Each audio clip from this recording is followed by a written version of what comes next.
step into the day with the dawn ringing in my ears. Oh, I tune to my TV show. No better way, I gotta get myself into gear. Let's go. Oh, and I feel good today with my wake up in the morning espresso. I feel good today. It's my feel good breakfast show. A very good morning, you beautiful people. Welcome to your Feel Good Breakfast Show. It's a Friday morning as we take you into the weekend. And what a Friday it is. The entire world is literally in union right now because the Rugby World Cup 2019 starts off today in Japan. We're going to see all the festivities, the opening ceremony, and of course the Boks taking on the All Blacks in their opening match tomorrow at 11:45. Good luck to the boys as they prepare to hopefully, crossing fingers and thumbs and everything, to bring it back home. It is the time. Come on, Sia. Come on, Herschel. Get in there. Can't wait for the game tomorrow, as you can tell. Clearly, very, very excited. And we want to know, how excited are you? So join us on our Expresso Morning Show SABC3 Facebook page this morning, where, of course, we are all just about the Rugby World Cup. Graham, of course, sporting his very proudly custom-made Springbok jersey. We're saying, good morning, fam. The Rugby World Cup kicks off today, and the Springboks face the All Blacks in their first match tomorrow.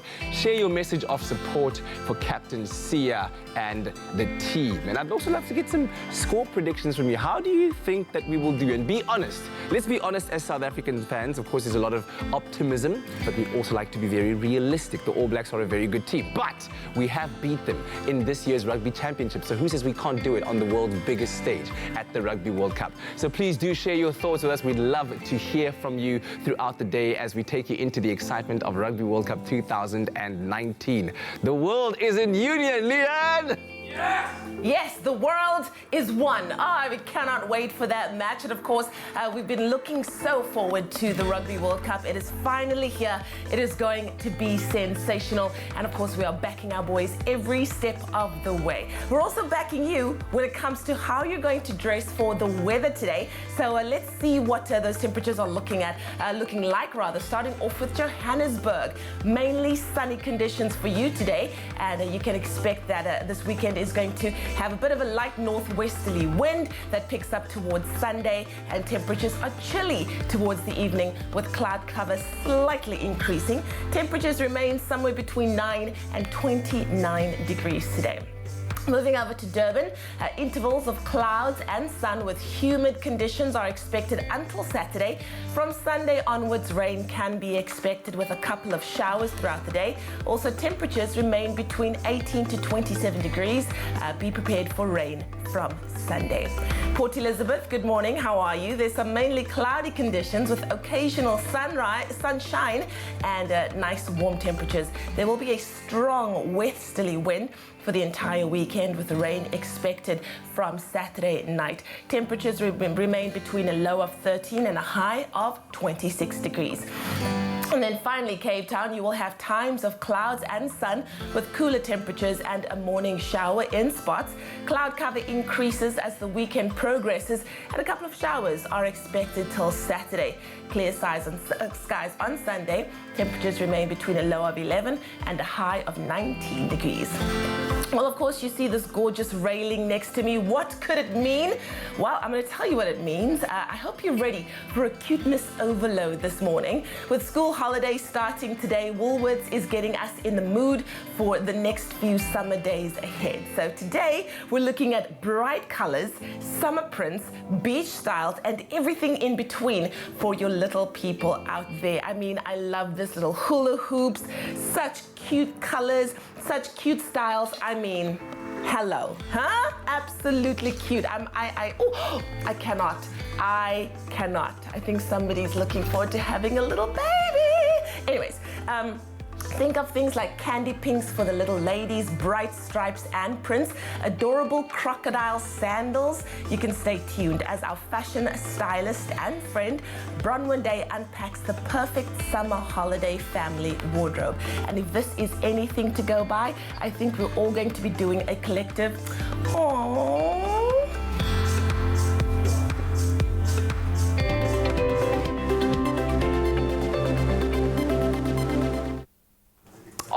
Alrighty then. So listen, of course, at the start of a brand new day, every day we try and inspire you with a quote. And today's one formed around the fact that a lot of negativity really tends to stick a lot more than the positive stuff. And maybe because we dedicate more of our time in the day in thinking about the negative stuff, the stuff that really stresses us out. And then you feel worn out, you're fatigued, you're lackadaisical, you just don't feel like you have that zest for life. So with that in mind, we want to share some words of wisdom to inspire you into a positive mindset. And they go like this. Focus on the positive. Learn to let go of negative threads of thought and think more positively to be positive. So let that kind of dictate your day. As you wake up today, think about, firstly, the fact that you are alive, which is a very, very positive way to start the day. And then you think, okay, cool, I'm watching your Feel Good Breakfast Show, my Feel Good Breakfast Show. This is already good. Let me make my favorite cup of coffee. That's 3 out of 3. You're already doing very well, but just channel your mind in the way of thinking positively, and then you will already start seeing the results of it, because thoughts become actions. Never forget that. Thoughts become actions. So hopefully that inspires you as you start this brand new Friday. Not only is there Rugby World Cup mania all around the world, but we've also got another special surprise coming your way this morning on your Feel Good Breakfast Show. But let's get you up to date with what's happening in and around South Africa with the morning headlines. Leanne?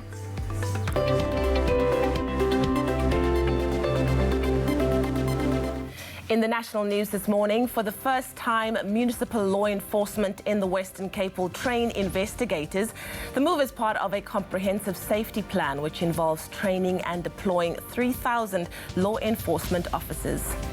The Reserve Bank governor yesterday announced that the bank's Monetary Policy Committee had decided to keep the repo rate unchanged at 6.5%, which means that the prime lending rate remains unchanged at 10%.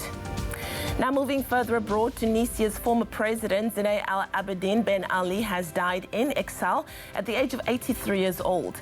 He led the country for 23 years and was credited with delivering stability and some economic prosperity. Israeli Prime Minister Benjamin Netanyahu and his rival Benny Gantz are jostling over the terms of a unity agreement, or government rather, after the country's second election in a year ended in deadlock. And finally, South Africa's Ndlovu Youth Choir failed to make it into the top 5 of America's Got Talent. But they are not discouraged, as they are excited about their future. The young singers ultimately lost in the final of the TV talent show to US singer Cody Lee, who walked away with a $1 million prize. The choir tweeted that their AGT journey may have come to an end, but that this was only the beginning. The singers' journey continues, or rather delighted South Africans, and before the final show, President Cyril Ramaphosa spoke of his pride as he praised them in a tweet, calling them winners. The choir master Ralph Schmidt and the young singers were described as true ambassadors of a united Africa. And let's continue to be that, a united Africa. Well, let's take a look at what's happening in the world of sport. Kat's got the details.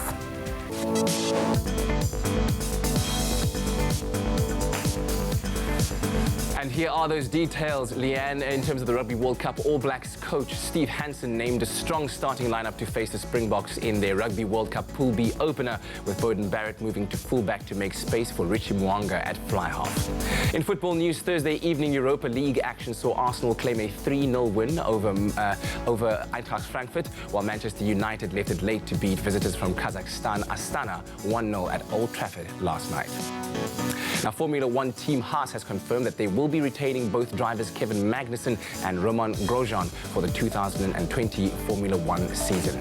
And of course, as you can imagine, the 2019 Rugby World Cup is all the rage right now. It officially kicks off today with hosts Japan up against Russia at 12:45 this afternoon. And tomorrow, the highly anticipated Pool B match between two-time World Cup winners South Africa and defending champions New Zealand will take place at 11:45 a.m.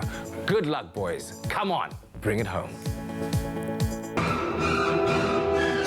Don't fear the flu. Boost your immune system with Effaflu-C Immune Booster by Pharmadynamics. Effective, affordable healthcare. We've asked you to send in your sunrise pictures. Verity Herbert sent us her sunrise from Rugby West, where cloudy conditions can be expected with a passing morning shower and cooler temperatures reaching a maximum of 23 degrees. Also, Wilma Lideman sent us her sunrise picture from Fontaine, where intervals of clouds and sunshine can be expected with temperatures that are not as warm as the day before, reaching a maximum of 22 degrees. Let's take a look at some of the other temperatures across the country. Polokwane, good morning. You're looking at a low of 14, rising to 28 degrees. Mbombela, 18, 32. Pretoria, 16, rising to 30. Johannesburg, 14, rising to 30. Temperatures, the highest temperature in the country is for Mahikeng with a low of 14, reaching 39 degrees. Klerksdorp, 15, 35. Kimberley, 22, reaching 34 degrees. Bloemfontein, 16, 33. Richards Bay, you'll experience a northwesterly wind of 20 kilometers per hour with a low of 19, rising to 32. Some high humidity for Pietermaritzburg, 16, reaching 28 degrees. Also, Durban, you'll experience some occasional rain with a low of 20, rising to 29 degrees. High humidity for Mthatha today with a low of 14, reaching 39 degrees. Also, a northwesterly wind of 20 kilometers per hour for East London, 19, rising to 25. Cradock, 17, reaching 34. Port Elizabeth, 14, rising to 24. George, 17, rising to 27 degrees. The lowest temperature in the country is for Sutherland with a low of 6, reaching 25 degrees. And a couple of showers this morning for Cape Town with a low of 13, rising to 20. Worcester, you'll experience a southwesterly wind of 36 kilometers per hour and a low of 9, rising to 23 degrees. Springbok, 10, 27. And finally, Uppington, 18, rising to 37 degrees today. I'll have another weather update for you at 7 o'clock. Well, we'll take a short break as we start off this Friday morning. When we come back, we zone into Rugby World Cup 2019. We all know of the titanic clash between the Springboks and the All Blacks, which is our Pool B Rugby World Cup opener tomorrow at 11:45, whilst, of course, the entire tournament does start off today with Japan taking on Russia at 12:45. Garen Lambley joins us to speak about the details, give us his opinion, where he thinks the impact players might make that significant impact in the game. And, of course, we would love to hear from you as well. Garen, how are you doing? Good to see you. It's been a while, but we'd love to hear from you as well, giving your message of support on our Facebook page, Expresso Morning Show SABC3. Come on, inspire the boys, inspire Captain Siya Kolisi, and let's take them one step closer towards bringing that World Cup back. On that note, let's take a quick break. We'll see you on the other side. Great Arabica beans, McAfee, great coffee, simple. See you after the break. Only you can make my day.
Five, four, three, two.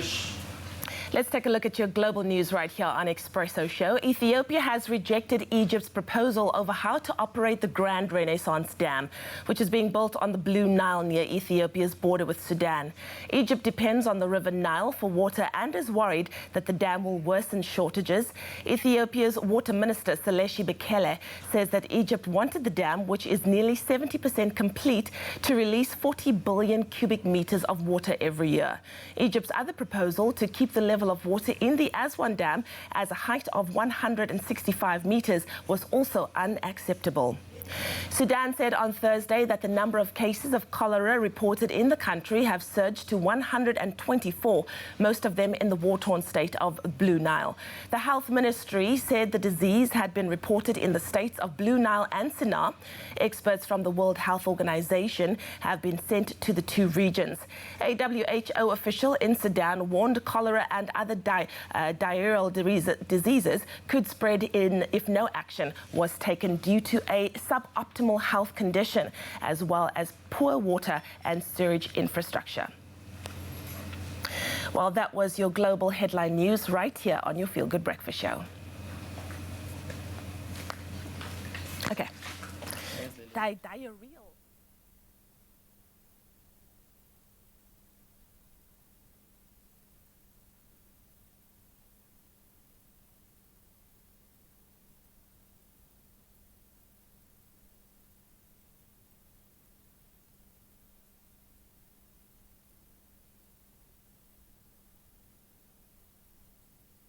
It's my Feel Good Breakfast Show.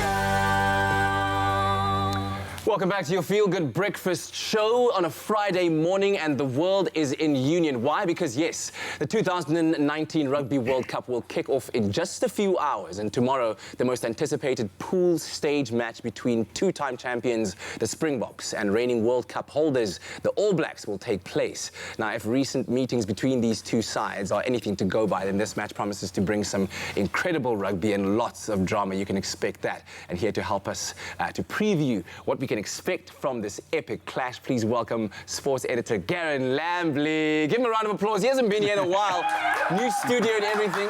There we go, sir. Good to have you here. It's great to be here. Thanks very much for the invite. I asked you earlier on a scale of 1 to, oh my goodness, where are your nerves right now for tomorrow? Oh my goodness, times 10, I think. You know, it's just going to be an amazing match. You know, waited 4 long years. It feels like way too long to watch another World Cup. Yeah. But I can't wait for it to get started, as you say, in a couple of hours.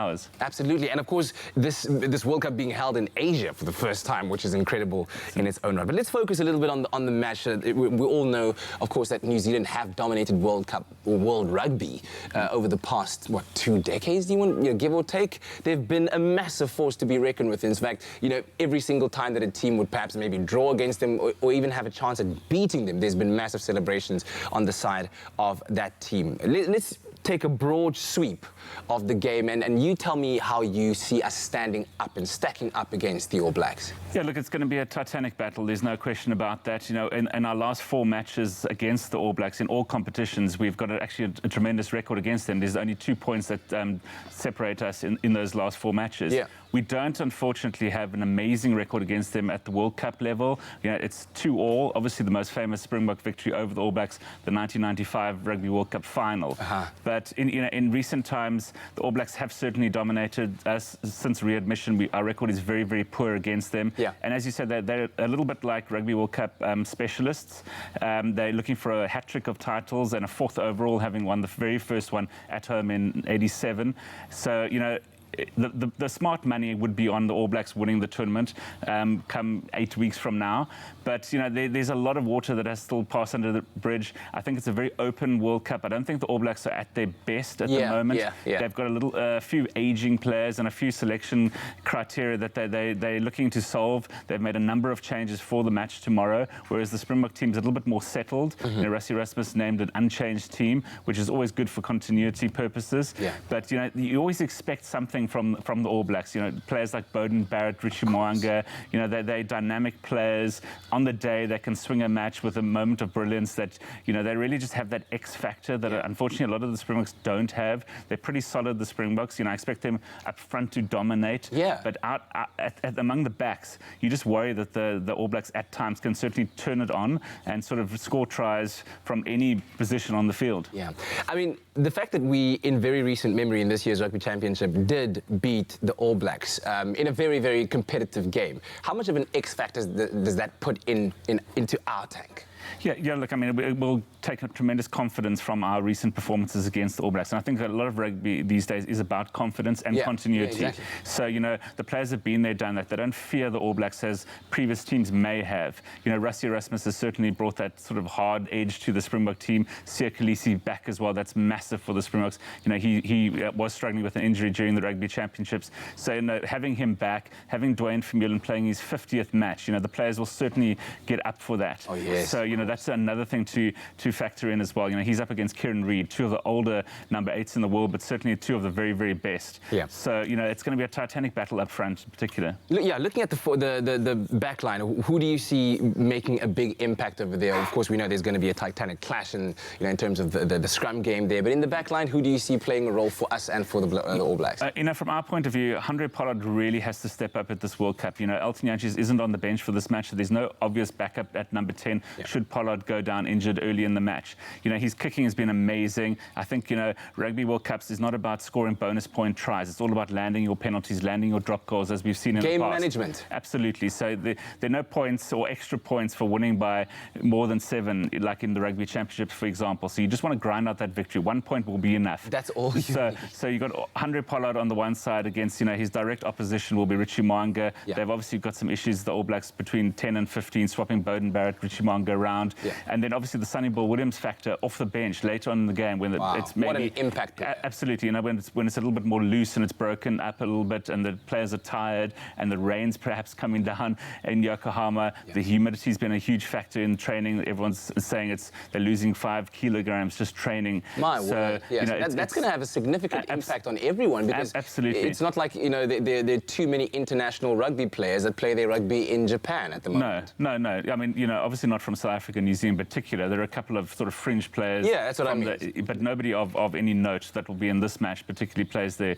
rugby in Japan. So it's a factor that both teams will need to get used to. And obviously there's the referee. South Africa don't have a great record against the referee. That we've played 13 tests against him. We've only won 4, and we've never beaten the All Blacks with him in charge in 5 tests. So that's a little bit of a concern. Let's try and put that at the back of our minds. So let's leave the referee factor out of it and believe that the boys can pull it through just on pure gamesmanship and the confidence that we have taken from beating them. And I would assume for players like Herschel Jantjies, having had an incredible debut against the All Blacks as well, that going into this World Cup, he would have drawn a lot of confidence and would want to make an impact should he get the opportunity to run onto the field. Absolutely, and he can't wait for him to get on the field, and I'm sure he will. Faf, obviously, de Klerk obviously starting. He's also had a great time in the Springbok jersey. He's player of the year in Europe, so he's got a lot of confidence as well. But Herschel Jantjies, as you say, the new kid on the block. Yeah. He's done nothing wrong. He's scored, I think, a try in every single match he's played today.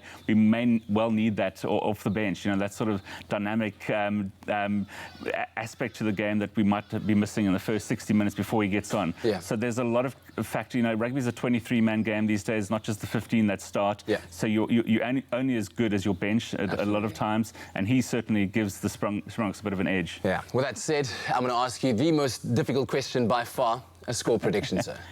The final score, South Africa 23, All Blacks 17. Oh, I love the sound of that. Mouth-watering rugby coming our way this weekend. Of course, the big clash. South Africa taking on New Zealand at 11:45 tomorrow. Our thanks to you, Garen Lambley. Enjoy the weekend full of sport. There'll be lots to report on come Monday morning. And, of course, we'll bring you all the results. And we asked you on social media this morning, what are your messages of support for Captain Siya Kolisi and the team? And this is what some of you had to say. Jackie coming in strong there. Good morning, Jackie, saying, good morning, fam. May the Almighty guide them and may the Boks do their best. Go Bokke. Good luck, guys. And Siya is an awesome captain of his era. So that one is definitely wonderful. Frank Montgomery says, go Bokke, bring it home where it belongs. I love that. And then also Teresa Spiner says, good morning, fam. Good luck to our boys, the Bokke. Bring home the trophy and most of all, enjoy. I love that. Have a good time as well, but also win. We're going to be making sure that we support them every step of the way, and you can keep those messages coming through right here on your Feel Good Breakfast Show. All right, so if you're feeling the Bok fever like we are, then you're going to want to hear this. Check this out. Tomorrow, you have the opportunity to meet a Springbok legend at Dion Wyatt, and you'll be able to have a full-on meet and greet, take some pictures, and receive an autographed rugby ball for yourself. Now, you're probably wondering who you can meet. Well, if you're in Cape Town, you can meet ex-Springbok captain Corne Krige at Dion Wine Canal Walk, and this is from 9 a.m. until 11:30 in the morning. And if you're in Joburg, then you can meet Springbok legend Akona Ndungane at Dion Wide in the Mall of Africa, also from 9 a.m. until 11:30. So guys, this is a once-in-a-lifetime opportunity to meet a Springbok legend, Springbok royalty. So grab your mates and head on over there. Plus, our very own Graham Richards will be at Dion Wide in Canal Walk, so do not miss out on this chance to meet him either. He's a bit of a legend in his own game. And of course, the kickoff between South Africa and New Zealand is at 11:45 tomorrow, so you'll be home just in time to catch the game. Good luck and enjoy the rugby.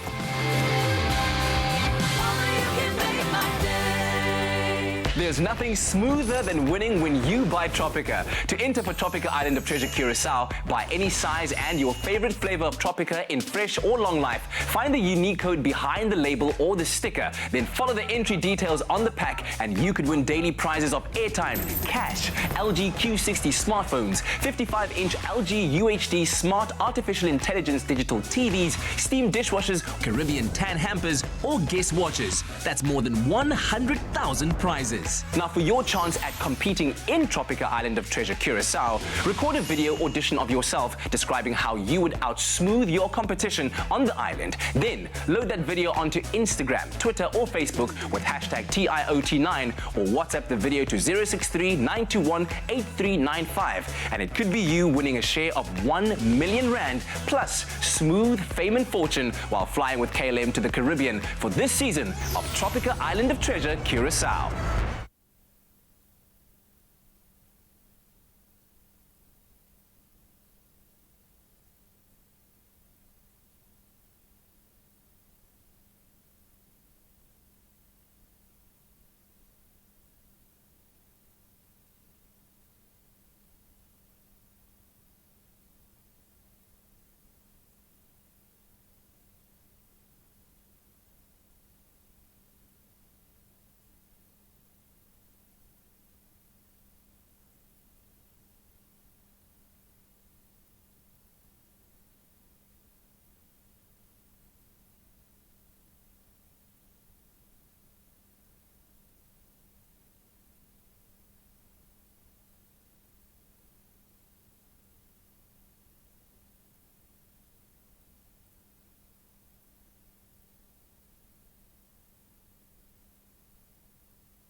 It's my feel-good breakfast show.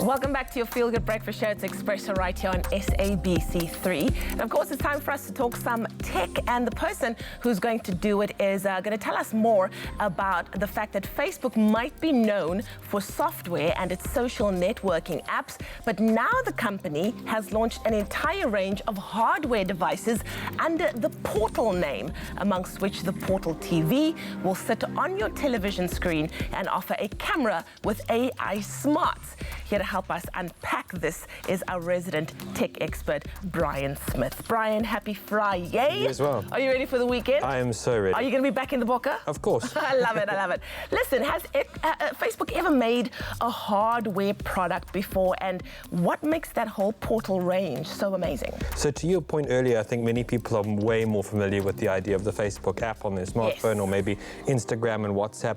And if I told you Facebook had actually made a smartphone a few years ago, maybe that would surprise a couple of people. Me too.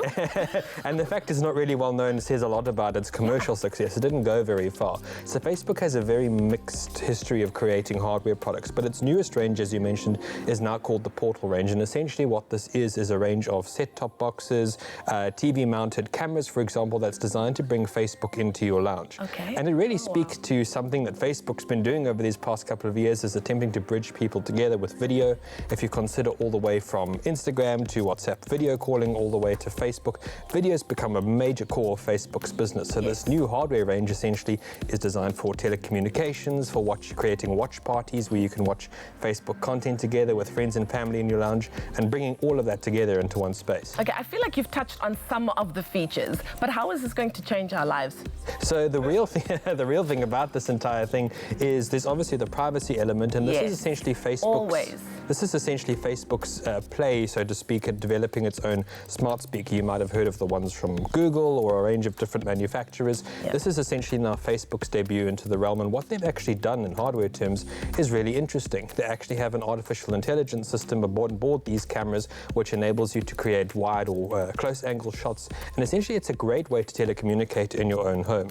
Of course, thinking broadly, however, Facebook doesn't have the best reputation in privacy, and what they have said quite publicly is that any communication that you make towards these devices, any voice commands, for example, will now be reviewed by human reviewers all the way in the United States. Of course, please. So it is something huge to consider. Yeah. When can we expect this to be released? So that's a good question. So Facebook now has officially launched this range of devices, which expands on the previous portal offering, which didn't really see massive commercial success. And now we can expect to see this entire range of devices debut worldwide in November this year. Okay, well, there we go. November this year. It's coming closer and closer. Facebook getting a greater portal into our lives. A score prediction for the game tomorrow? Ooh, I don't have one. I think I'm going to wait and see how it goes. Okay, wonderful. Soon we'll be watching it on our Facebook devices. There we go. Brian Smith, everybody. Thank you so much for joining us, and have an amazing weekend. Thank you as well. Here we go.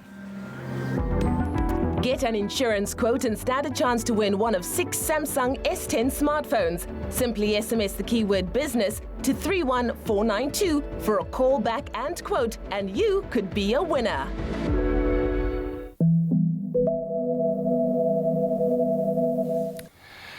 Well, in between all of the rugby action coming up this weekend, you might want to take some time to visit your local cinema to check out some of the latest releases, which we'll talk about in a second. But first, the box office top 5.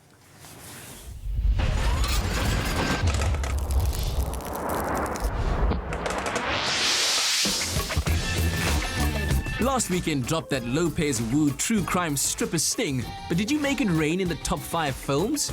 At the edge of chart impeachment, Angel has fallen 2 spots to 5th. The Lion King also slips 2 positions, sinking Tooth, Paw and Claw in 4. Laughs galore for silver screen explorers big and small. Dora and the Lost City of Gold opens 3rd. Pennywise leaves some big clown shoes to fill as It Chapter 2 falls 2nd in week 2. Stripped of pole position by Oscar-bound Stiletto, J-Lo and her crew of hustlers in their first weekend. Who would have called that? J-Lo and a stripper gang at number 1. JP Sebastian, you were saying that she could be Oscar nominated? Absolutely. It's not just my crazy self saying that. There are a bunch of other critics who are saying it's totally within her right that she should be listed up there with the other nominees of the Oscars next year. I need to go watch that. I feel like you're going to have a difficult juxtaposition since your favorite clown is number 2. They were right next to each other. So beautiful women and clowns now. Just ruined in your mind forever, aren't they, Kat? Choice. Did I tell you I screamed 7 times while watching It Chapter 2? You've told me about 7 times. Crazy. Ah, man. But listen, what's crazy is that after watching, I think, some 3 seasons of Downton Abbey, which I really enjoyed it. I think there's more than that. Downton Abbey is now a motion picture? Yes, it's weird. This is surprising a lot of people. This is like Game of Thrones coming back as a movie. Oh, well, I mean... It's how much did people... so you got to sell Downton Abbey to me. I'm a dude who's not seen it. What is the charm? What is like the attractor? Period drama, interesting characters. Pursed lips and tensions. Yes, exactly. But a lot of scandal as well that happens in and amongst, especially with the kitchen staff that know everything that goes on in the house. Like what? The salad fork was there instead of there. And who placed it incorrectly, because that cost the family a lot of money. Do you know what I mean? It's actually quite interesting. You should check it out. It sounds then like this will be a great nostalgia trip for you or anyone else. Apparently, like 50 characters return. I don't know how you do that in 2 hours. And apparently they are all... Oh, the manner. Given a good enough... Oh, look at you, remembering the good old days. Ah, darling. So, yeah... it's the main mission now is that they've got royal family members visiting. It's King George V. That means so much to you as someone who's seen the show. I'm just like, yes. Give him At cheeseburgers. last, What do the I know? family receives its rightful place in society. And this is what they've been looking for the whole time. Kat is losing his mind. Sorry. Apparently, Downton Abbey means a lot to you guys, and I'm in the dark here. Being completely sarcastic because I feel this is completely unnecessary, but there must be... And apparently a lot of fans as well, they were like, the show apparently became repetitive, predictable enough as time went along, and so at least if you can see this as one last hurrah, it really operates as nothing more than just a slightly fancier episode. In fact, exactly, as I'm watching this, I see absolutely no difference between this and every single episode of the series I've watched. It looks like they've just taken bits of each episode and just... Since it was so addictive for people, I think that they're going to have a good time nevertheless. I don't think you're going to feel cheated if you are a fan of Downton Abbey. Yeah. So, hey, me knowing nothing more, that's the stakes. Royal family, you've got the king coming, the queen coming, and everyone in the kitchen has to be on point. And everyone in those fancy butler suits have to be on point. And the lords and ladies, obviously, same thing. Like you said, reached the pinnacle of their apogee, of their nexus, of their zenith. I don't know. Pinkies up, everyone. Pinkies up. All right. The next movie that we're checking out is a slur. You shouldn't be saying this word, and the only time you should be saying it, in fact, is if you're ordering tickets to the movie in question. I'll say it, though, because it's based on the autobiography of a guy named Carl-Andre van der Merwe. Yeah.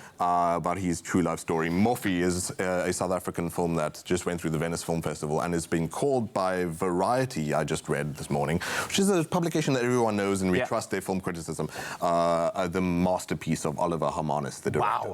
Wow. His best film, and truly already established himself as one of the lasting greats. I've not seen it myself, but just from looking at this trailer, I'm really, really keen. It's probably going to feel a little for people, even though this is a true story and you need to tell it 1,000,000 times. Maybe similar to, there was Canary, I don't know if you remember. Yes, Canary with Skulk Poseidon. Yeah. But obviously you can see this is not musical and exuberant and energetic. Not funny, ha-ha. Absolutely not. As you can see, we're not just as this young man dealing with not having to. Well, I suppose this is a society he grew up in, and probably to this day it's the same, but repressing his personal identity, telling himself that he's worthless, that his feelings, his sexuality, him being a homosexual man, trapped inside this closet, inside apartheid army recruitment, he should hide that from the world. Yeah. And all the while, the apartheid government felt like it was going to war against the Angolans and the Cubans and all that other business at the border wars. That's when this all happened. So while you got the enemy without, Communiste and the Swart Gevaar and whatever else they used to call it, there was the enemy within, which was himself, and having to overcome this repressive system of toxic machismo, which we also need to dismantle ourselves in 2019. Wow. Masculinity is nonsense. Maybe this movie will help you frame that. It looks beautiful, and I am keen to see it. Wow. As highly rated as you've said, it is a masterpiece, is what international people have been saying. Certainly worth your popcorn, certainly worth watching. Other movies also include Rambo Last Blood and Angry Birds Movie 2, to which JP is shaking his head for Rambo. both. We won't talk about them. Blood. Do you Old check fart. them? No, come on, you can't do that to Sylvester. You can't do that. No, but anyway, check those movies out. Let us know what you think. A little bit later on, we'll be checking out at Astra. Space movie. The Brad Pitt movie is what you can call it. Oh, yes, exactly. You remember I just remembered seeing him in this bubble-like helmet. Anyway, that's coming up later. Only you can make my day. Every day, brave young kids around our country fight their own private battle against cancer. To show them that other kids and families have got their back, a portion of the proceeds from every NutriKids product sold will go to secure the next Clover NutriKids Choc Home in Port Elizabeth. A support base where children undergoing treatment and their families are accommodated, supported, and given a fighting chance against cancer.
back to your Feel Good Breakfast Show. It's a Friday morning. We're live and large and in charge on your Feel Good Breakfast Show, and it's so good to be in your company. So good indeed. We're talking music this morning, and two of the biggest legends in music. Do you want to kick us off? Yeah, they're making news, and the first gave us songs like "There Were Nights When the Days Were So Cruel." Why do you sing it like that?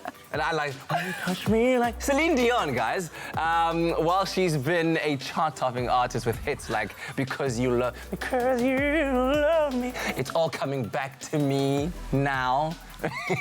Falling Into You. Her Opus Dei certainly has to be the lead song of the blockbuster film Titanic. My Heart Will Go On. I think it still goes on for that song. we still are singing it today. So on Wednesday, the singer dropped 3 brand new tracks. Her new music is so dope. I don't know if you've heard it. For her upcoming album named Imperfections, Lying Down, and the title track Courage. Now expected to be released on the 15th of November. This is the Grammy Award-winning singer's first English language album in 6 years. Wow. And every song is meaningful to the talented vocalist who has been through a lot in the past couple of years, including the unfortunate death of her husband, Renee Angelil. Now, she's accompanying the album with a 50-plus city North American tour, which will start in Quebec City in her home country of Canada. And I think we can't wait to listen to the journey of introspection and the growth that we'll be able to hear in her music. And I don't know, maybe South Africa is lucky enough to get 2 cities, Joburg, Cape Town? Yo, we would love it. We would love later, it. after the North American tour is done, because there's lots to go there. Then But I come to love us. it, hey? Celine, The fact that please. she's still making new music. I appreciate Please that come so back much. to us now. We would love that. Well, another female pop vocal artist, or legend, shall we say, making news in the world of entertainment, has sadly already left us too soon. But if you're a fan of Whitney Houston and would love to see her perform live, quote unquote, in the flesh, well, then the good news is, or not so good news, is that her estate has partnered with Base Hologram, an entertainment company that specializes in providing holographic live concerts and spectacles all over the world to stage a new world tour next year. Now, it's going to kick off in Mexico on the 23rd of January 2020 and run through until the 3rd of April, with the last show scheduled in Minsk, Belarus. Alongside the hologram of Whitney Houston, the tour will also feature dancers and a live band which will perform the singer's most popular hits like I Will Always Love You, I Want to Dance with Somebody, and The Greatest Love of All. CEO and chairman of Base, Brian Becker, said that when she performed, there was an unmatched level of charisma and emotion to it. That's what we are going to bring to audiences, and it's an honor to be able to help add to a legacy with this project. He says we certainly are excited to see what the holographic experience will be like, and are delighted that we are able to enjoy the music of this inimitable pop icon again. Delightfully delighting us delighted. I was on the Twitter streets yesterday, and people are singing, "It's not right, it's not okay. We don't want to see a holographic image." Anyway. People are not happy about it. They're not. You They're just saying did that. Thank you. Classic. That's going to go down as a classic. I don't know, the whole holographic industry thing, it's like, firstly, how do they in her face kind of decide what she would have done singing a particular note or giving a particular emotion? Did they get like an actor to have, those electronic dots in their face, and then I don't know, it's weird. I don't know. Buy a DVD. Exactly. Or go just watch the go and tribute watch show. Belinda Davis. There we go. Come on. Bing, bing, bing, bing, bing, bing. There we go. Anyway, that's just our opinion. Maybe when the show comes to South Africa, you might want to check it out, because it'll be far cheaper to bring it to South Africa than otherwise. Now, just watching fresh air. Anyways, now there is a risk and reward calculation in every career you train for, and though the rewards of fame in showbiz can be great, there are so few guarantees. Every young talent has to make this calculation as to whether they should follow their creative path or go for a safer career option.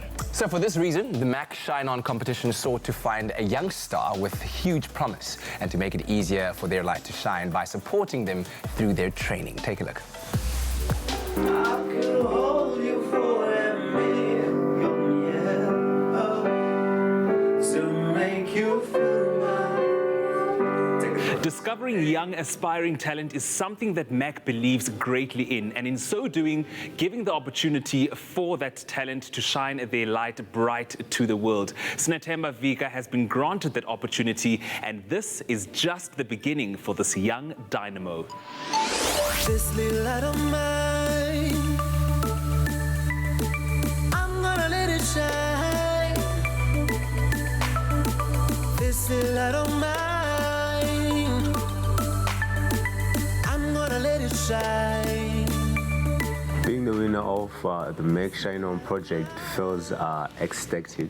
Although sometimes it gets scary. Because you've won, you need to deliver. Sometimes I feel like I'm going to let down the team and all that, but they are always there, like the coaches, to lift me up. Shooting the music video yesterday, I didn't expect the whole experience. Like the takes, like you need to redo things. But it was a learning experience.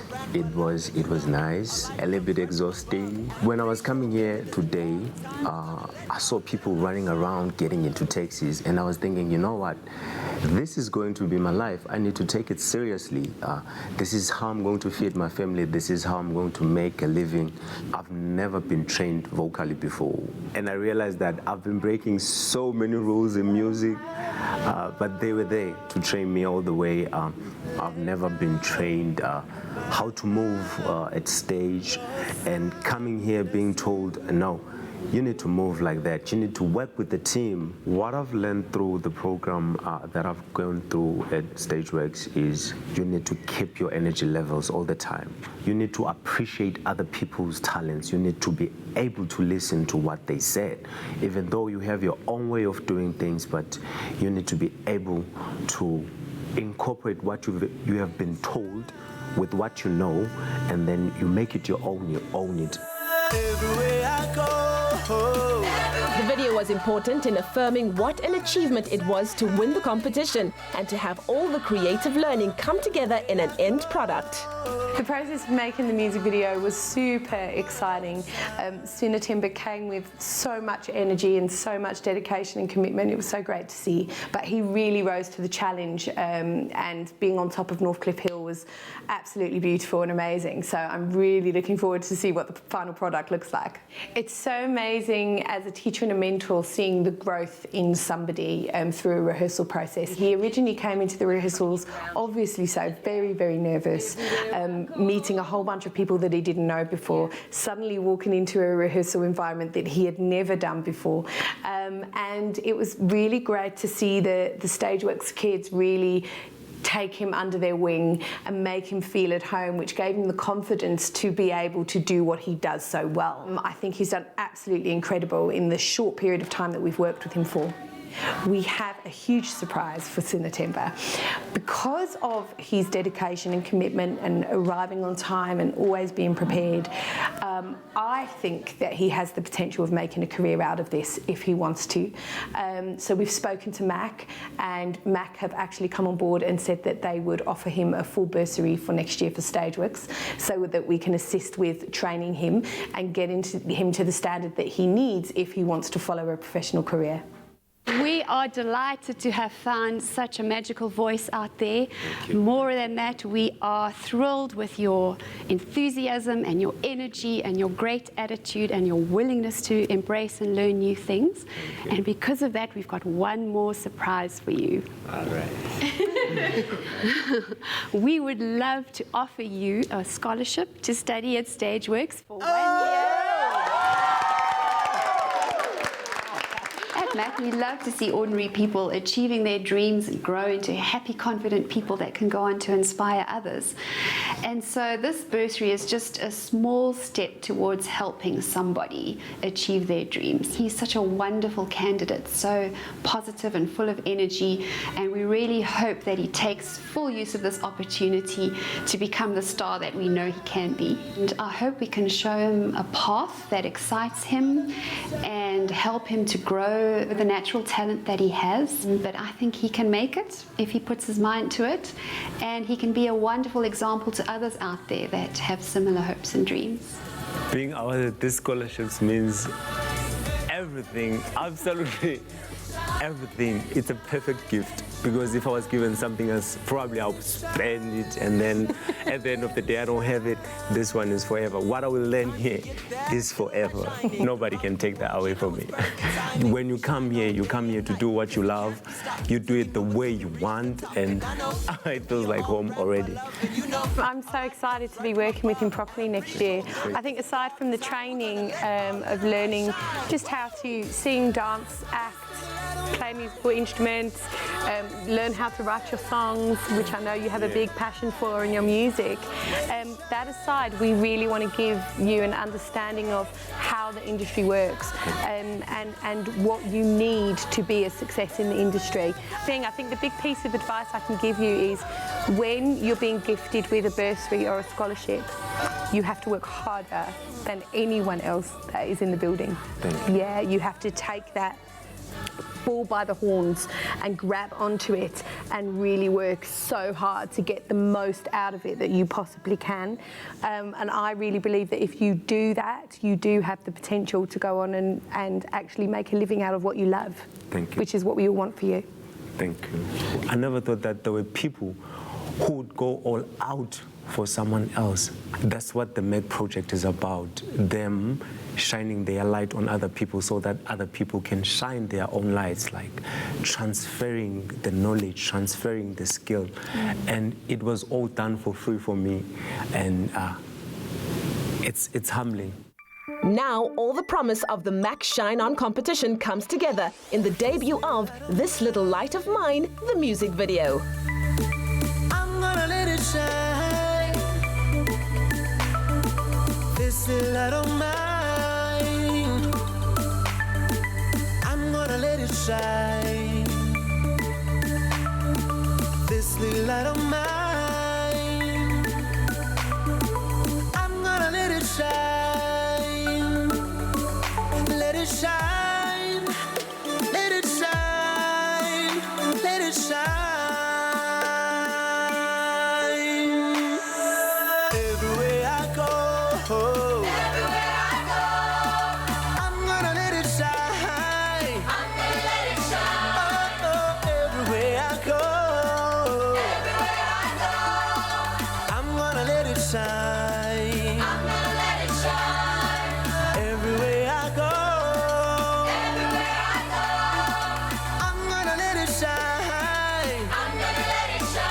Let it shine. Let it shine. Let it shine. Let it shine. This is the light of mine. I'm gonna let it shine. This is the light of mine. I'm gonna let it shine. This is the light of mine. I'm gonna let it shine. Let it shine. Let it shine. Let it shine. Let it shine. Let it shine. Let it shine.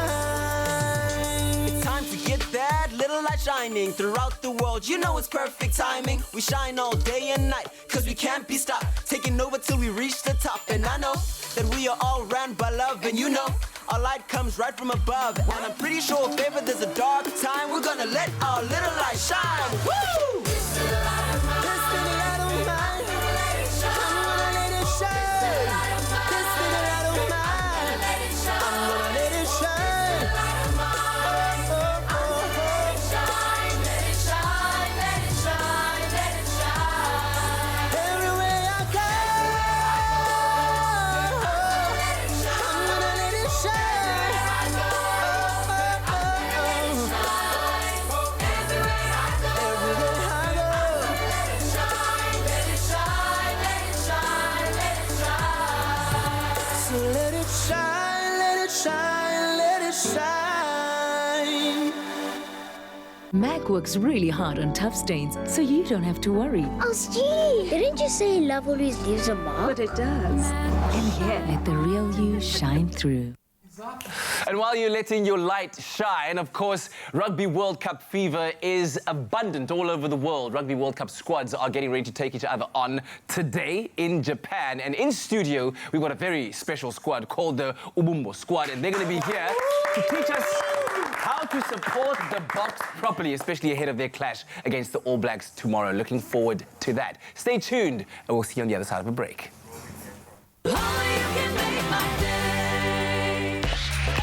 My name is Nadia Jafta. I am a South African influencer / entertainer, and you probably best know me for my videos on YouTube and Instagram.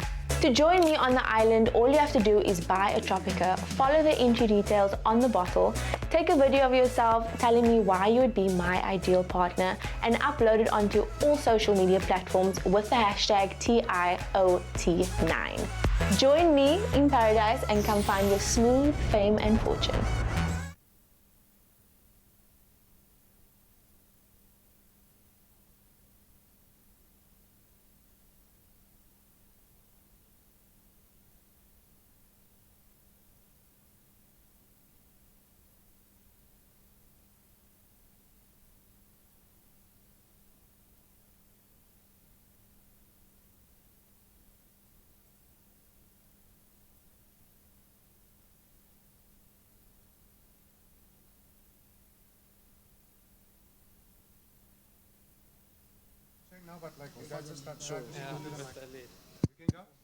Ukholisa uyeza uyeza uyeza uyeza ma uyeza uyeza. It's my feel-good breakfast show. Happy birthday, a very happy birthday to you.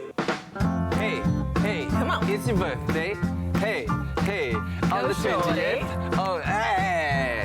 When are you going 50 cents? Oh, I was just trying to bring a little, for the culture. It's nice. It's good. We like it. Listen, it is your special day today. The 20th of September is your birthday, and that's why we want to wish you a very happy birthday today. And we're about to do just that, kicking it off with none other than Beauty. Beauty, there's a very special message for you. Take a listen to this. Happy birthday, mommy. Happy birthday, mommy. Happy birthday, mommy. Happy birthday, mommy. How old are you now? How old are you now? How old are you now? How old are you now? Hip hip hooray! We hope you enjoy. I love it. Beautiful. Your girls are The levels, outfits, eh? the song, the lyrics, the choreography, the nay, it's all there. I love it. Oh, Special my word. message. Here's another special one going out to Andrea Graceland Bantam, coming all the way from Isabella. Happy 12th birthday, Andrea. Happy birthday to you. Happy birthday to Adrian. Happy birthday to you. And many more. So cute. Beautiful stuff. We love those videos. Please do keep sending them to us to wish your loved ones a special happy birthday. So, messages coming in. Today is my husband's 36th birthday. God has truly blessed me with an amazing man and awesome father to our kids. This is from your wife, Ruadine, and kids. So, happy birthday, Clinton Margrose. That's your birthday there, 36th. Then also for Kirsten Nagel, happy birthday to you. Hey, Kirsten. Hey, Kirsten. Of course, she's part of our team here. Always know that you're the absolute light of our lives, and you provide us with witty comebacks faster than the speed of light. We wish you all. We wish you a day full of Lizzo, Beyonce, Ellen, Chelsea Handler, and a coming year full of growth and new adventures. This is with lots of love from the entire Cordova. Hey, Kirsten, happy birthday. We love you. She plays a mean game of golf as well. Ooh, let me tell you. Yeah, she's awesome. All right, how about this one? Unka Betty, a happy first birthday, Noonies. Hello. May the good Lord keep you safe and bless you with many more years to come from Elijah. Look at that cuteness overload. The next one going to Azaria. Happy 8th birthday to my sunshine, Azaria. We're hoping that you will have a fabulous day. May God keep blessing you. Love from Mommy, Daddy, and your your sisters, Teresai and Malaika. Alrighty then, wishing you a happy birthday, Karusha. Remain as sweet and wonderful as you are. So much love from your mom, Vanita, and your brothers, Ricardo and Sebastian. We are proud of you. And then happy second birthday to Rosine Prince. May you have all the joy your heart can hold, all the smiles a day can bring, and blessings abundantly a life can unfold. Wow. With lots of love from your mommy, daddy, Grandma Elizabeth, and Grandpa Mick, and your cousin. How cute though. Very matchy, matchy. Love it. How about this one? Happy 19th birthday to Katleho Mokwena. May God grant you with many more years to come and a heart fulfilled with love, joy, happiness, and success. Happy 19th birthday. And then a happy 38th birthday to Shawneen. May God bless you with love from your husband Vaughan, mom, son Tiam, daughter Abigail, and nephew Rian. Happy birthday, Shawneen. Then also a happy birthday to Andy. May your day be filled with blessings and all the beautiful things just as you are. We love you more than words can say. This is from your dad, your mom, Gio Joshua, Isabella, Opa, and Omi as well. So happy birthday, Andy. Gosh, look at the time. I have got to get ready for the news, but I'll see you. Don't sip my coffee, okay? I know what it looked like. I know where it was. Where were you looking for the time? Just saying. Is it? Okay. All right. Well, listen, if you'd like to wish your special person a happy birthday, it could be a loved one, it could be somebody very close to you, then you can send through, just as we saw in the beginning, those 15-second little videos. Send them through to 071-640-6551 of you singing happy birthday, maybe with a special move or two. Or you can send through your birthday dedications to birthdays@cardova.tv. And of course, if it is your special day today, happy birthday. In the national news this morning, for the first time, municipal law enforcement in the Western Cape will train investigators. The move is part of what the provincial government yesterday called its most comprehensive safety plan. Premier Alan Winde said 1 billion rand had been set aside for the initiative. The plan involves training and deploying 3,000 law enforcement officers. For every 1,000 officers, there will be 50 investigators. Winde said the investigators would prepare dockets for prosecution in cases of serious and violent crime, which would help police. Reserve Bank Governor Lesesha Kganyago yesterday announced that the bank's Monetary Policy Committee had decided to keep the repo rate unchanged at 6.5%, which means that the prime lending rate remains unchanged at 10%. Kganyago says this was a unanimous decision by the Monetary Policy Committee. He also welcomed the government's efforts to address structural issues in an effort to boost growth. Kganyago was referring to the economic reform paper published by Finance Minister Tito Mboweni in August. Now moving further abroad, Tunisia's former president Zine Al Abidine Ben Ali has died in exile at the age of 83. Ben Ali led the country for 23 years and was credited with delivering stability and some economic prosperity. But he received immense criticism for suppressing political reforms and for widespread corruption. In 2011, he was forced from office following mass street protests. This triggered a wave of similar uprisings across the Arab world, known as the Arab Spring. At least half a dozen countries in the region saw their president fall or conflicts break out during the Arab Spring. Israeli Prime Minister Benjamin Netanyahu and his rival Benny Gantz are jostling over the terms of a unity government after the country's second election in a year ended in deadlock. Both men's parties failed to win enough votes on Tuesday to build a coalition with a majority. They have now started negotiations on a joint administration. Gantz rebuffed the idea, saying he wanted a unity government, but only one led by him. His party has ruled out joining a coalition led by Netanyahu, who faces possible corruption charges. And finally, more than 400,000 international visitors have made their way to Japan for the 2019 Rugby World Cup, in which the official opening ceremony starts at 11:30 this morning, South African time. For many of them, it's their first trip to Japan, indeed to Asia. With a population of 127 million people, Japan has significant transport, hotel, and hospitality infrastructure. From the sublime to the sanitary, fans and players alike have been awed by Japan's incredibly high-tech, futuristic toilets. which are known to baffle foreigners with their array of douches and drying options. A BBC's correspondent was praised as a pal heroically passing a toilet roll under the stall door when he posted a graphic explaining all the buttons. Well, that was your 7 o'clock news update. Here's another look at the exciting world of sport with Kat.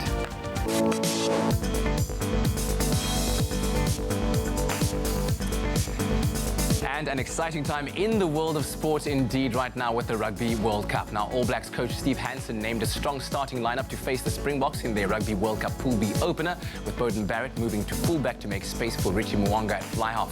New Zealand will be looking to win a third straight World Cup title starting tomorrow when they take on South Africa. The match between the Springboks and the All Blacks will kick off at 11:45. Now, Thursday evening Europa League action saw Arsenal claim a 3-0 win over 10-man Eintracht Frankfurt, while Manchester United left it late to beat the visitors from Kazakhstan, Astana, 1-0 at Old Trafford last night. It was the Arsenal youngsters Joe Willock and Bukayo Saka who opened the scoring for their team, with Pierre-Emerick Aubameyang slotting the third to end the Gunners' 3-game winless run. United's 17-year-old Mason Greenwood scored his first senior goal for the club and secured the win for the Red Devils. In motorsport news, Formula One team Haas has confirmed that they will be retaining the services of both drivers Kevin Magnussen and Roman Grosjean for the 2020 Formula One season. The decision made by team Haas boss Gunther Steiner and his team means that Magnussen and Grosjean will enter a fourth season as teammates despite a troubled 2019 season. Formula One now heads to Marina Bay this weekend for the Singapore Grand Prix, where Ferrari's Charles Leclerc will be looking to make it 3 wins in a row. Now, also, of course, do not forget that the Rugby World Cup is upon us, and it officially kicks off today with hosts Japan taking on Russia at 12:45 this afternoon. And that titanic, mammoth clash anticipated, that Pool B match between South Africa and, of course, New Zealand kickoff at 11:45 a.m. Good luck to our boys.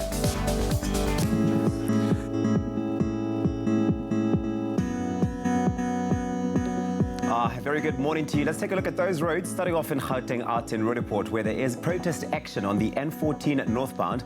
All roads are closed and heavy delays can be expected from Eufus Road, so please do make use of alternative routes and avoid the area. In the Western Cape, in Ikwezi Park on the R300 southbound, there is a stationary vehicle that's after Hindle Road. It's obstructing the emergency lane, so please do keep a lookout for this. And if you're off to the trains, well, there is an extended travel time of 20 to 30 minutes. That's happening on the Wellington line due to TFR signalling restrictions between Kraaifontein and Stikland. Single lanes are only working, one single line working between Brackenfell and Belleville, and infrastructure problems in various areas have been reported, as well as speed restrictions. That's where we leave it for now. The next report will be in just over half an hour.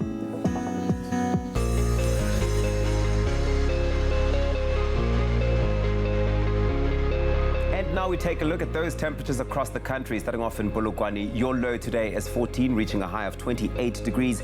With Mbombela, a low of 18, reaching a max of 32 degrees. It's warm in Pretoria, 16, reaching highs of 30, with Johannesburg coming through with 14 and a maximum of 30 degrees. The highest temperatures in the country, that's Mahikeng, 14, your low, reaching a high of 39 degrees. With sunny Klerksdorp at 15 and a max of 35 degrees. If you're out in Kimberley, 22, that's where you start off peaking at 34. Bloemfontein, 16, reaching highs of 33. A northwesterly wind expected for Richards Bay, traveling at 20 kilometers per hour, 19, reaching a high of 32. If you're out in Pietermaritzburg, you've got high humidity once again today, 16, that's your low, reaching a high of 28. With occasional rain expected for Durban, 20, your low, reaching a high of 29. And Mthatha, high humidity over there as well, 14, reaching a max of 39 degrees. If you're out in East London, expect that northeasterly wind traveling at 20 kilometers per hour, 19, your low, reaching a max of 25. With Craddock at 17 and 34. Port Elizabeth, your temperatures today 14, that's where you start off. You will shoot up to 24. George, 17 and 27. And the lowest temperatures in the country, once again, that's for you, Sutherland, 6, your low, reaching a high of 25. If you're out in the mother city, Cape Town, 13, reaching a high of 20, with a couple of showers expected today.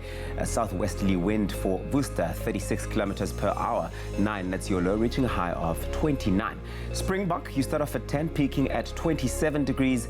And lastly, Uppington, your temperatures, your low 18 today, reaching that maximum of 37 degrees. That's where we leave it for now. The next report just after half an hour. Get the pictures through to Facebook, our Facebook page, Expresso Morning Show, SABC3.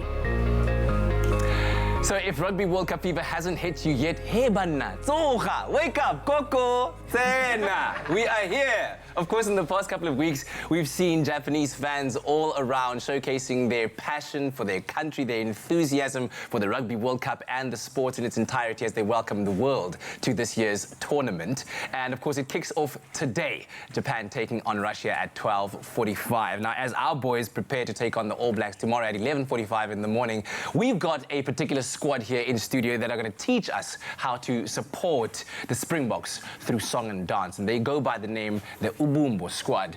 Welcome, gentlemen and lady.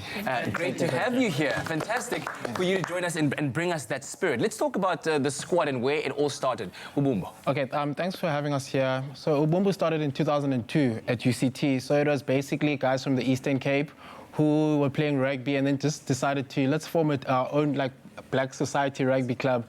And then from there, it has grown to like 15 years. Now we've got Kota, we've got the guys of Uchawe.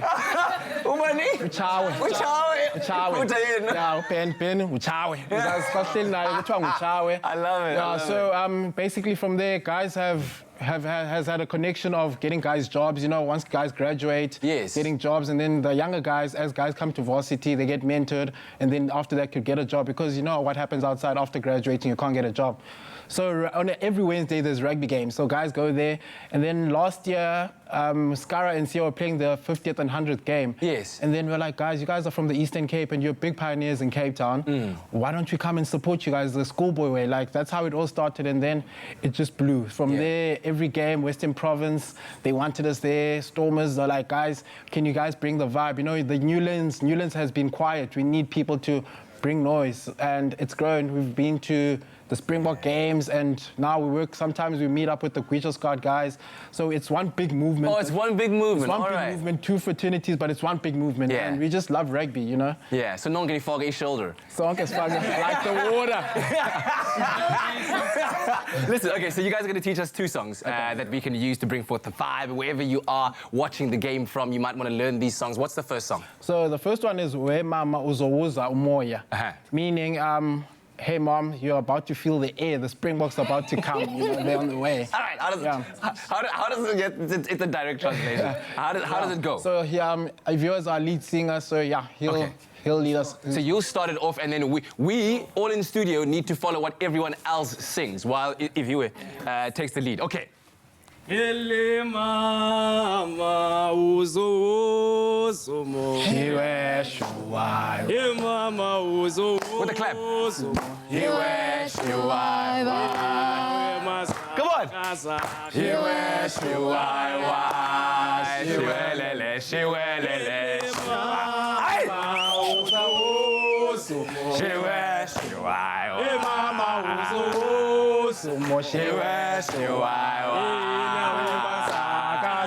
Shiwe shuwai. Shiwelele, shiwe. Springboks shining.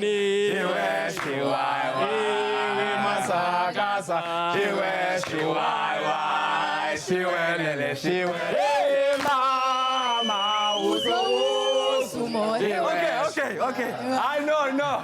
I can feel the air. It's everywhere. Okay, so that's the first song, right? Yeah. What's the second one? Kolisi Uyeza.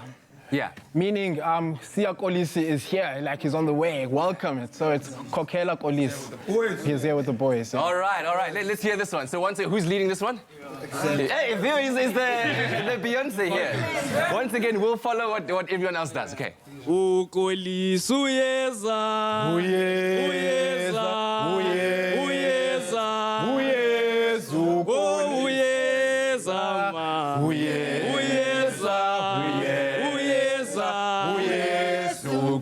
Susana bantwana, Susana bantwana, uyezu uyeza ma. Uyeza. Uyeza. Uyesu Kolisi. Come on, say it. Uyeza. Uyeza. Uyesu Kolisi. Uyeza. Uyeza. Uyesu Tete Susana Bantwana. Susana Bantwana. Susana Bantwana. Uyesu Kolisi. Uyeza ma. Uyeza. Uyeza. Uyesu Kolisi. Ah, give it up, give it up. That's awesome. That's awesome. Wow, okay, so I certainly hope that you can feel the Rugby World Cup spirit and that you'll be supporting the boys tomorrow. Thanks very much, guys. That's really, really wonderful stuff. Can we follow you guys on social media if we want to learn more of the songs? And Yeah, so on Instagram it's at Ubumbu. It's at Ubumbu Legends. You'll see it there. And on Twitter it's the same handle, at Ubumbu. And yeah, guys, we actually just want to get the country united through games, through all the matches. And let's just keep everything together. We should be doing this at rugby, cricket, hockey, netball. Let's all... Football, don't forget soccer. Yeah, Soccer's don't forget them as well. So we need to make sure that we support our local sports, you know, and we just want to make our country proud. Yeah, man. Bringing it all together, keeping it going, keeping it flowing. Like the water!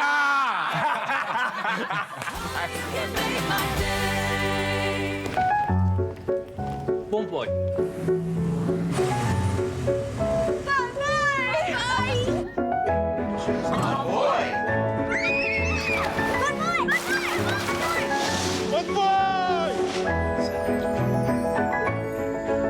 Bon boy! Discover the new language of travel. Marriott Bonvoy. 30 hotel brands, endless experiences, rewards reimagined.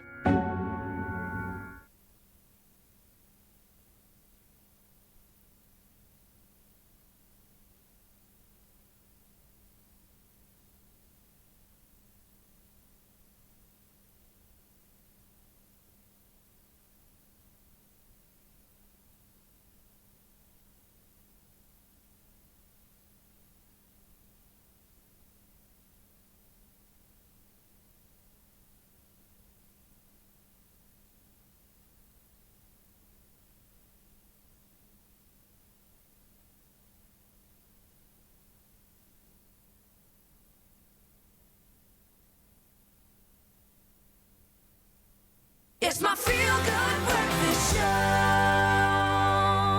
Welcome back to your Feel Good Breakfast show. The energy is still abundant in the studio as we prepare for the Rugby World Cup. But of course, lest we forget that it is a weekend, which means there's all kinds of sports going on outside of the Rugby World Cup. Of course, the Springboks taking on the All Blacks tomorrow at 11:45. But then, of course, there's the Proteas taking on India in a T20 series. The Blitzboks will be making their way to win their first Oktoberfest Sevens tournament, hopefully. And the Springboks women's side who will be going up against Spain. And Garen Lambley's back again to share his thoughts on all of this sports. I mean, wow, what a delight for a sports fan. Absolutely. It's an incredible weekend. Certainly not just about the Rugby World Cup this weekend. I think I pretty much summed it up when it comes to the cricket. If you don't bowl Virat Kohli out before he reaches double figures, that's pretty much game, set, match for you. He's just such an impactful player. Was all the difference in the second T20 that we lost to India. But now we go into the third one with an opportunity to draw the series. Absolutely. You know, the first one was washed out. We lost the second one by 7 wickets fairly comprehensively, as you say. Thanks a lot to Virat Kohli. Unbelievable form. You know, he's an icon of the game around the world. Certainly when in India, you know, he really excels on those sort of pitches. So he's very, very key to the outcome of not only the T20 at the moment, but the 3 tests that follow thereafter. Yeah. With the outcome of the World Cup and our dismal performance, how much do you think that's weighing on the minds of the players right now as they take on arguably one of the best short format teams in the world? Absolutely. You know, I mean, they've spoken a lot about, you know, having been disappointed by their performance at the 50 over, it must be remembered, Cricket World Cup. Yeah. A lot of these players are different. Obviously, the T20 captained by Quinton de Kock, so there's already a key change there, not Faf du Plessis. Yeah. So, you know, they've got a different mindset. They're still not in South Africa, having gone sort of straight from England to India. So, you know, maybe until they come and play in front of their home fans, things might change a little bit. But it's certainly a tough assignment taking on India India, as you say, certainly one of the best sides, if not the best side, at both Test and T20 formats of the game. Yeah, and of course we're going into the Test series after the T20 series. The decision to make Quinton de Kock captain, what do you make of that? You know, it's an interesting one. I think, Faf obviously would like a little bit of pressure off him by not having to be the skipper in all three formats. So I think, Quinton de Kock commands his position in the team. He's one of the best players in the world at the shortest format of the game. He actually played really well in the second T20. Mustn't forget that. So, I expect big things from him, in the Sunday match. So, he could well be the key. It's sort of Quinton de Kock versus Virat Kohli. Whoever gets the better of the outcome could be the team that wins. Yeah, well, good luck to the boys. Of course, that match, India versus South Africa at 3:30, and that is at the Punjab Cricket Association Stadium in Mohali for the third and final T20 match. And then we go over to Germany, to Munich, where you wouldn't expect to find rugby, but indeed we do, in the Oktoberfest Sevens, where the Blitzbokke will be getting down to the action there. Absolutely. The Oktoberfest taking place in September. Let's not forget that. It's sort of just one of these tournaments in the build-up to the World Rugby Sevens series, which kicks off in Dubai in November. To be fair to the Blitzboks, they didn't enjoy the best campaign last season. They finished fourth. They weren't really contenders for the overall title. Fiji, again, winners there. They beat the USA, which were, the surprise packages with the All Blacks in third. So, but this is all sort of building up towards the 2020 Olympic Games, where sevens, is part of the program there. We won't forget Very that exciting stuff. in Rio 3 years ago now, we came third, picked up the bronze medal. So Neil Powell's sort of assembled this team. It's mixed with a few sevens key players, as well as those who've played a bit of 15-man rugby. We think Sabella Sinatla, Roscoe Speckman, they both took part in the Super Rugby this year. They're back in the sevens format. They're sort of building slowly for this year's season, plus next year's Olympic Games, where they hopefully will go 2 steps better than the bronze and pick up the gold. Yeah, and it's always so exciting to see the new players that get blooded into the Blitzbokke squad that have the opportunity to then make their way and progress onto the 15-man game. Absolutely.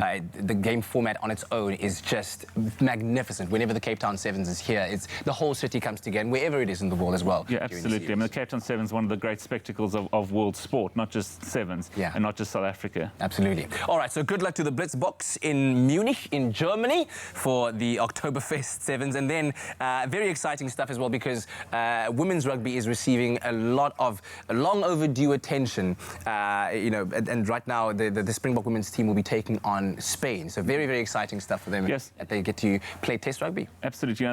They're on a high at the moment. They qualified for the 2021 Rugby World Cup, which is going to take place in New Zealand. So, they're champions of Africa, beat Kenya in order to qualify. Now they're sort of building with all these matches in the lead up to the next couple of years. They've got Spain in dispatch this weekend. Again, the Blitzboks, the women's team coming off a fairly low level, it must be said, but can only go up, can only improve. Spain, they'll prove a fairly formidable task for the SA women's team. But, baby steps, nobody's expecting success overnight. Absolutely. But, they're certainly building, they're on the right trajectory to head to that World Cup in New Zealand. Absolutely. Thanks very much, Garen. Of course, we'll be returning again with Garen a bit later on to take on part 2 of our weekend sports preview. A lot of football action in the PSL and, of course, the Premier League, and a little dollop of Formula 1 for you motoring sports fans out there. Well, staying with all of that sporting action, the Springbok women's sevens team, they announced an exciting new project. They're calling it the Imbokodo Find. They're trying to find the next Imbokodo to join the national squad. Now, female athletes were invited to participate in countrywide trials to see if they have what it takes to join this really hardworking and ever so determined team. That's right. Head coach Paul Dalport and his team have travelled all over South Africa in an effort to find the perfect addition to the squad. One person we know for sure won't be making the team is our fantastic colleague, Graham, I know, who spent the day with the ladies to see what it takes to become the next Mbokodo. Now, this is what went down at the team's base in Stellenbosch.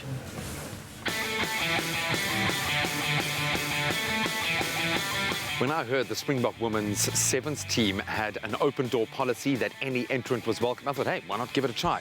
Now, in all seriousness, we know that they've opened up the fold to a number of elite athletes from other sporting codes. So I wanted to come to their elite training centre to find out exactly what it requires to make that step up into a very competitive format of rugby, and also to connect with some old friends.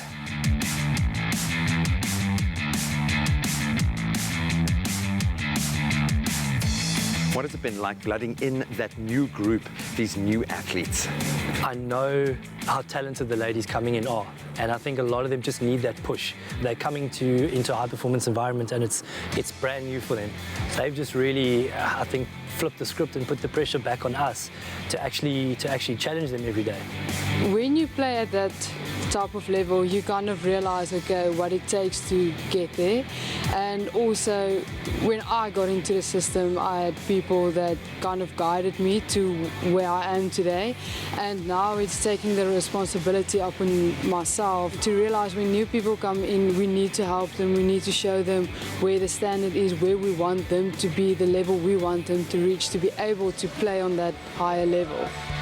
Tall, athletic ladies that move well, that are quick.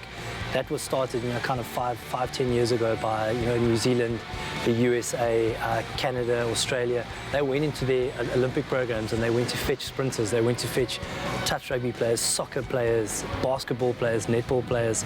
That just, kind of typifies what the sphere of women's sevens is looking like at the moment. So I don't feel like because I'm a leader now I must do everything. There's like a solid a group of girls that are 8 group of girls here that are actually working with me. I don't even feel like, okay, now I'm the captain, now I have to, take charge and all of that, because 8 of us is actually know why we're here, and yeah, so it's not a very heavy duty to captain the team. It's very nice working with them. You have the value of having gone through a system yourself. You know what it takes out there on the field, but it doesn't seem to have tempered you at all, man. You are hardcore with the ladies. Why are you so tough on this team?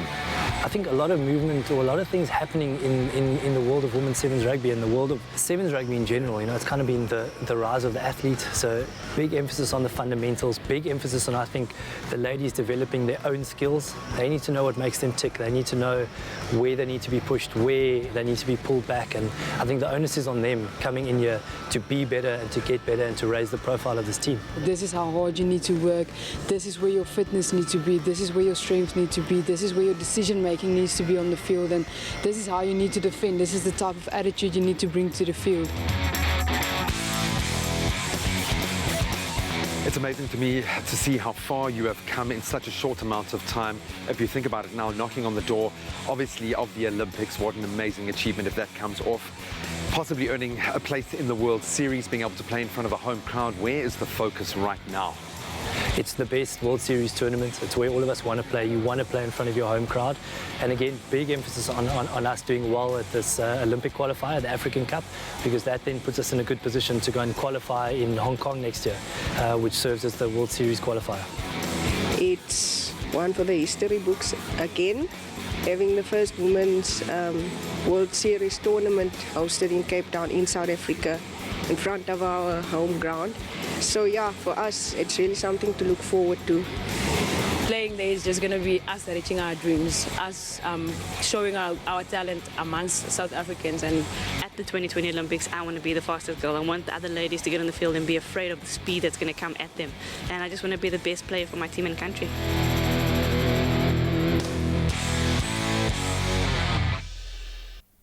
Wow, our ladies making history, huh? Yeah, I think so. I think it's such an incredible initiative.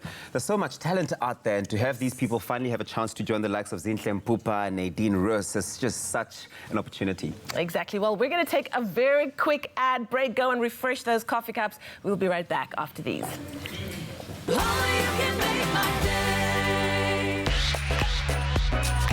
I'm Bert Bosch, I'm a musician and actor, and I live in Johannesburg. Come find your smooth fame and fortune with me, Bauer, on tropical island of treasure, Curacao. I'm super excited to go to the island and have some fun in the sun, and hopefully you can join me. My favorite tropical flavor is orange. It's not just a good color, it's also a great taste. It's smooth, and it's romantic like the sunset. My ideal teammate must be fun, strong, be up for some jokes, and be up for some money.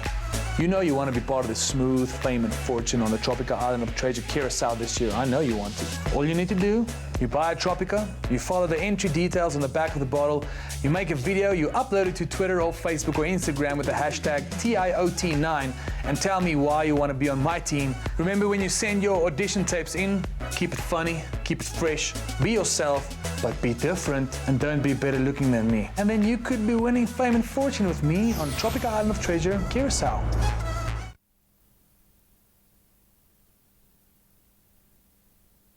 Yeah. Did you have the outro? I'm ready for this. You can say it now, so something to say to Gentlemen, I'm ready for this. Oh, okay.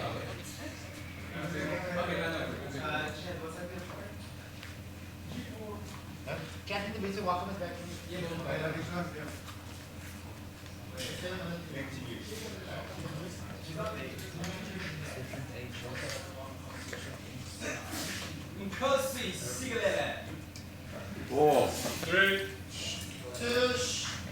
Tunisia's former president Zine Al Abidine Ben Ali has died in exile at the age of 83. Ben Ali led the country for 23 years and was credited with delivering stability and some economic prosperity. But he received immense criticism for suppressing political reforms and for widespread corruption.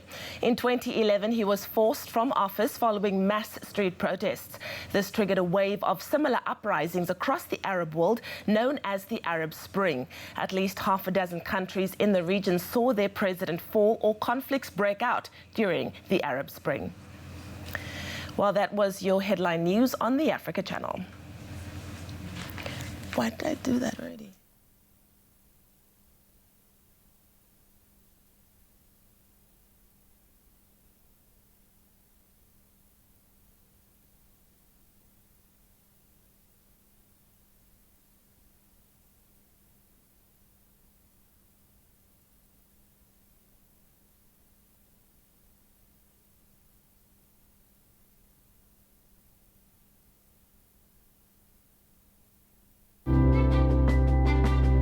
Science reaches for the truth. It works for the big and small, for the old and young. And with knowledge as our first ingredient, science is at the heart of our food. For differences you can see, feel, and trust. It all starts with science. It's my feel-good breakfast show. Welcome back. This is your Feel Good Breakfast show on this Friday, a very special one because the Rugby World Cup is upon us. Can you feel the air? Yes, yes. I'm here. You know you can spice it up, right? No, when you can't. You can spice it up. Listen, we still got lots more on the go. Kat's going to be giving us a window into the Tropica Island of Treasure Season 9. Brand new song, theme song. You're trying to get away from the fact that you were bringing Umako Duyavuma to Siwelele. Anyway, that'll be time for the news. For the first time, municipal law enforcement in the Western Cape will train investigators. Now, the move is part of a comprehensive safety plan which involves training and deploying 3,000 law enforcement officers. The Reserve Bank governor yesterday announced that the bank's Monetary Policy Committee had decided to keep the repo rate unchanged at 6.5%, which means that the prime lending rate remains unchanged at 10%. On the international front, Tunisia's former president Zine Al Abidine Ben Ali has died in exile at the age of 83. He led the country for 23 years and was credited with delivering stability and some economic prosperity. Israeli Prime Minister Benjamin Netanyahu and his rival Benny Gantz are jostling over the terms of a unity government after the country's second election in a year ended in a deadlock. And then finally, South Africa's Ndlovu Youth Choir failed to make it into the top 5 of America's Got Talent, but they say they are not discouraged as they are excited about their future. The young singers ultimately lost in the final of the TV talent show to US singer Cody Lee, who walked away with the $1 million prize. The choir tweeted that their AGT journey may have come to an end, but that this was only the beginning. The singers' journey delighted South Africans, and before their final show, President Cyril Ramaphosa spoke of his pride as he praised them in a tweet calling them winners. The choir master Ralph Schmidt and the young singers are described as true ambassadors of a united Africa. Well, that was your 7:30 news update. Here's another look at what's happening in the world of sport with Kat.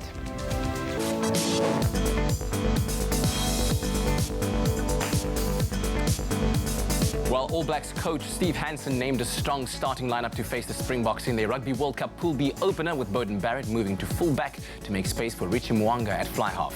In football news, Thursday evening Europa League action saw Arsenal claim a 3-0 win over 10-man Eintracht Frankfurt, while Manchester United left it late to beat visitors from Kazakhstan, Astana, 1-0 at Old Trafford. Taking a look at motorsporting headlines, Formula One team Haas has confirmed that they will be retaining both drivers Kevin Magnussen and Romain Grosjean for the 2020 Formula One season. And of course, reflecting once again on the Rugby World Cup, the 2019 tournament kicks off today with hosts Japan up against Russia at 12:45 this afternoon. And tomorrow, the highly anticipated Pool B match between two-time World Cup winners South Africa and the defending champions New Zealand. That kickoff will be at 11:45 a.m.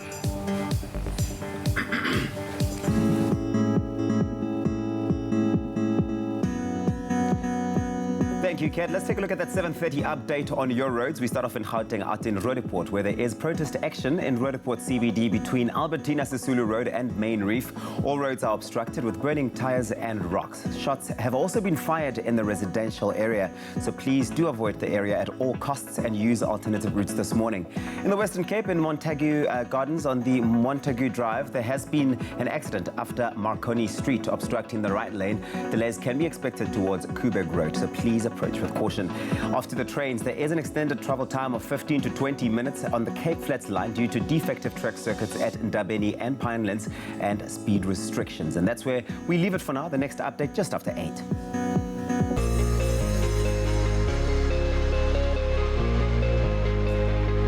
And we've asked you to send in your beautiful sunrise pictures and show us what it's looking like in your side of town. And Nombulelo Gama sent us her sunrise picture from Soweto, where plenty of sunshine can be expected today with clear skies and a light breeze, reaching a hot maximum of 30 degrees. Debbie Keeve also sent us her sunrise picture from East London, where mainly cloudy conditions can be expected with a southeasterly wind reaching a maximum of 32 degrees. Beautiful weather over there.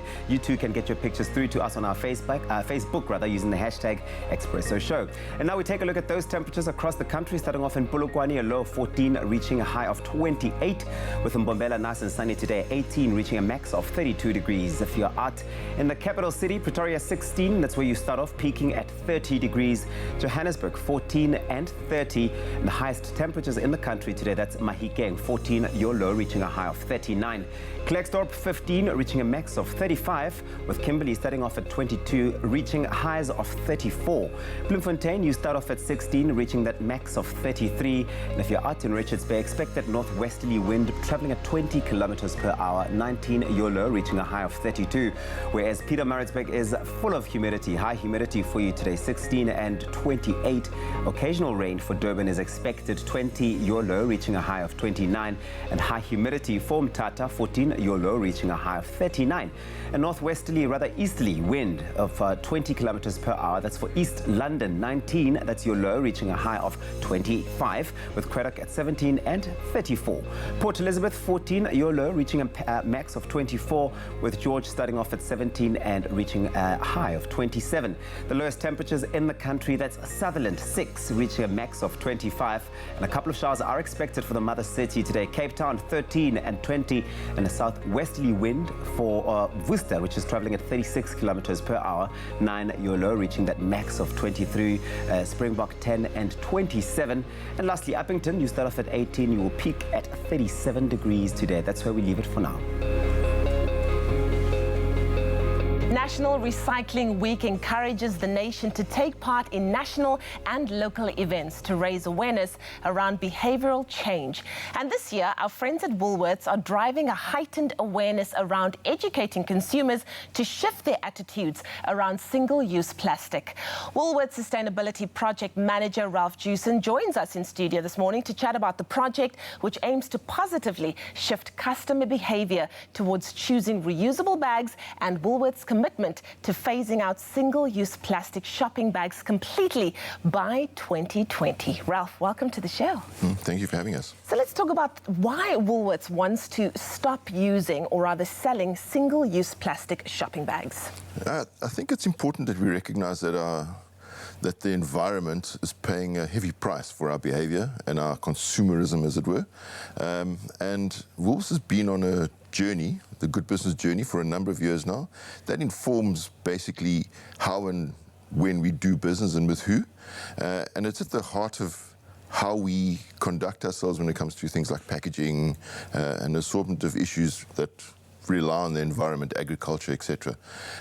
So by 2020, we aim to phase out what's commonly referred to as a single-use plastic bag and replace it with a reusable option. And then by 2022, to have zero to landfill, and that entails all our house brand or our Woolworths branded packaging to be recyclable. So that entails taking the recycling industry along with us in terms of enabling the consumer to recycle. That is our objective. I've also heard about trial stores where you're going to be launching the first plastic shopping bag-free store and also low-cost reusable bags.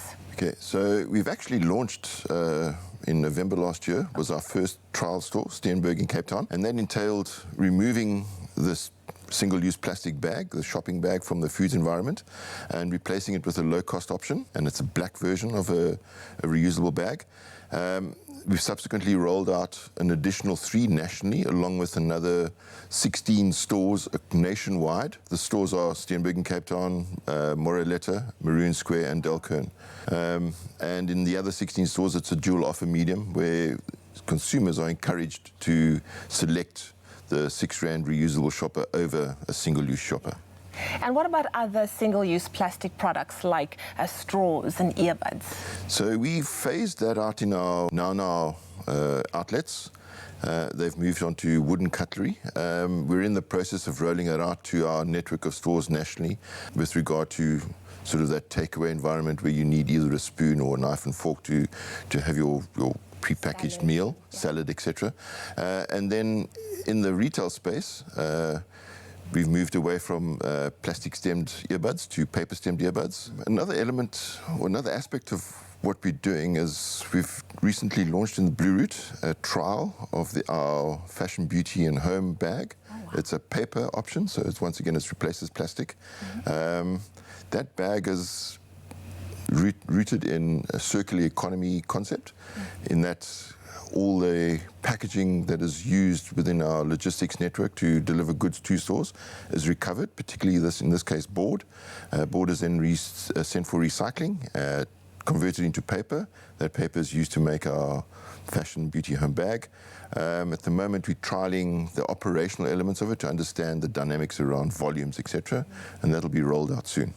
Wonderful. And tell us more about the recycling options that you also offer to customers in store. So commonly within the company, we refer to it as customer take-back. I suppose most prominent of that is the reverse vending machine. That's a machine that in effect operates in the opposite to a typical vending machine that you can buy a soda or a packet of chips or something like that from. It'll accept various waste streams, recyclable waste streams, tins, PET bottles, glass. Then we're also in the process of coffee cup recycling, take-back. We've recently, last month, put that into the public space. We in Gardens in Cape Town. This is the first store to have one of these. We're testing the logistics of it.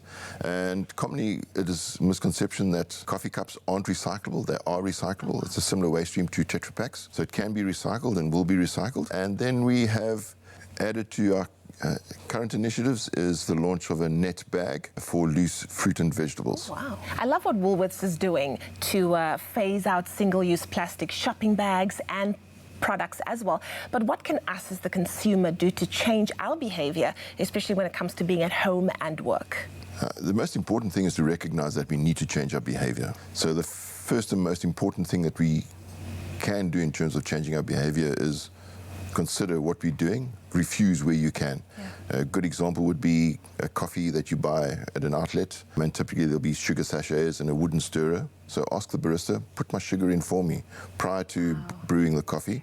That way you're saving a sachet and you're saving a wooden stirrer, which typically is a tree in some location. Yeah. One of the other things is when you're disposing of something, consider how you're disposing of it. I mean, if there are multiple bins to collect and recycle, is to consider that and utilize that bin option properly, because quite often wastes are mixed, and often you have contamination. And if there's contamination at a bin, typically organic with recyclables, then that material type won't be sorted and won't be recycled. It'll go straight to landfill. So it's a recognition that across an assortment of behaviors, we need to change our relationship with plastic.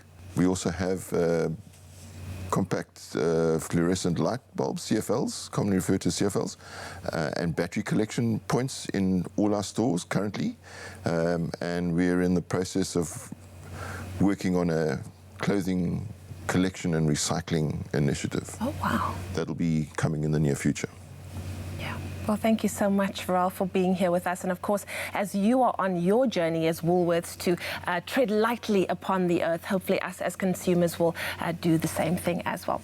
Well, there you go. This project is an important part of Woolworths' commitments to achieve its zero packaging waste to landfill vision, which includes the commitment to ensure that all packaging is recyclable or reusable by 2022 and to phase out single-use plastic bags by 2020.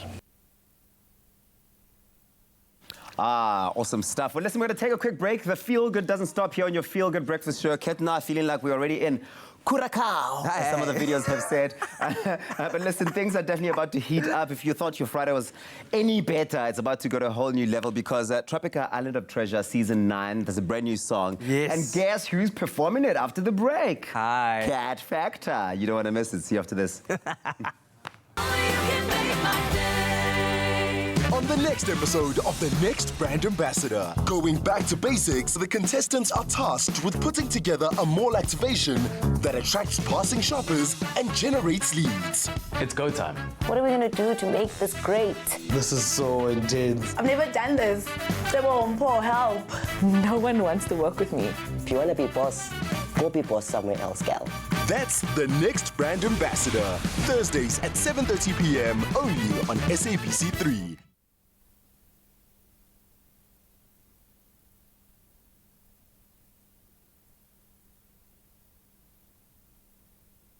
Okay. Okay.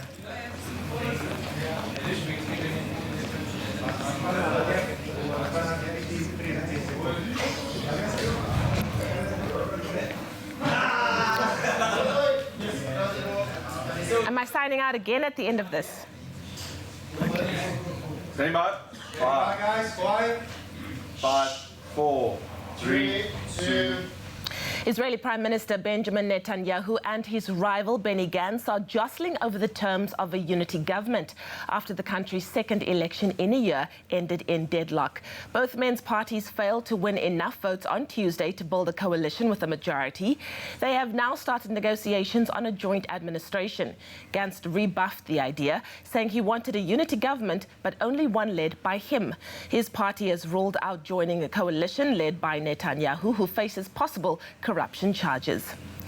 And finally, more than 400,000 international visitors have made their way to Japan for the 2019 Rugby World Cup, of which the official opening ceremony starts at 11:30 a.m. South African time. For many of them, it's their first trip to Japan, indeed to Asia. With a population of 127 million people, Japan has significant transport, hotel and hospitality infrastructure. From the sublime to the sanitary, fans and players alike have been awed by Japan's incredibly high-tech futuristic toilets, which are known to baffle foreigners with their array of douches and drying options. A BBC correspondent was praised as a pal heroically passing a toilet roll under the stall door when he posted a graphic explaining all the buttons. Well, that's a wrap-up of your global news right here on the Africa Channel.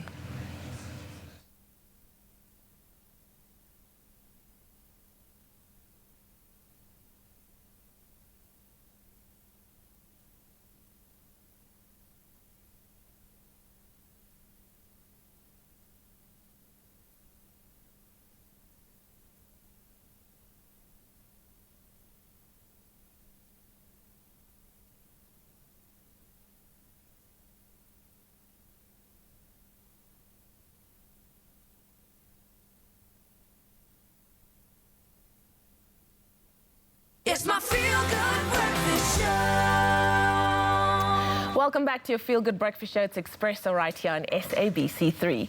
Family holidays are simply the best. It's that time when we all feel happy in the summery sunshine and enjoy outings to the beachfront for ice creams, long lazy lunches with family and playful times with friends.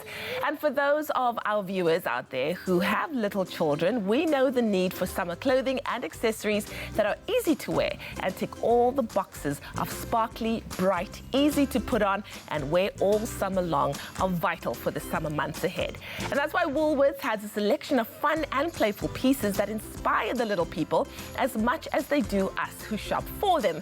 So in studio this morning to share some family fashion trends is our mama stylist, Bronwyn Day. Bron, how are you? Morning, I'm good, thank you. Really good. You know what? I don't know what excites me more, fashion for myself or fashion for little ones. It is so cute. It just gives us that sense of, oh, I know, love cuteness it. factor overload. So exactly. Everything has dropped in store at Woolworths, and we really, as you can see, it's just really vibrant and fresh. Yeah. And especially for the kids, it's now holidays, schools are breaking up, there's the long weekend, Heritage Day coming up, so there's just a lovely, fun, summery feeling in the air. Yes. And I'm really just enjoying some of these bright colors. As you can see, we've got beautiful beach towels, we've got beach bags coming in, they're backpacks for the little ones, sandals. Yes. So there really are some beautiful, beautiful options out there, and I can actually show you on the rail. Oh, yes, please. Just some of my little favorites for the little boys. The little Surfs Up print are really big. And stripy t-shirts, really sweet. And then for the little girls in our lives, there are lots of... You've got to show the tutu. The tutu's absolutely delightful. A little bit of sparkle, because we know the little girls love that. Yes. Fun summery prints. It's endless. They really are beautiful, beautiful pieces in the store.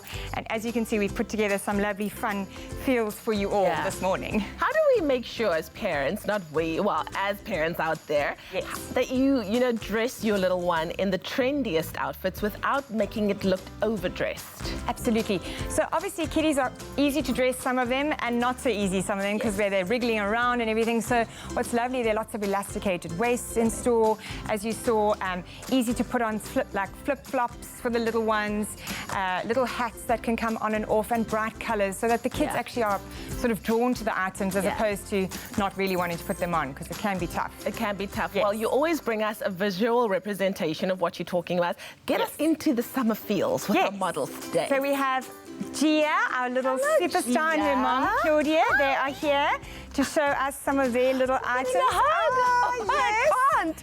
So She's looking sweet. stunning. So cute in her little denim dungarees and a little bag with a pom-pom detail. I love the jelly sandals. I wish they had them in adult sizes. And yes, girl. Gia is showing us her moves. She's very excited. It's her modeling debut, so she's really loving it. And Mom's wearing this beautiful chambray dress, which I really love.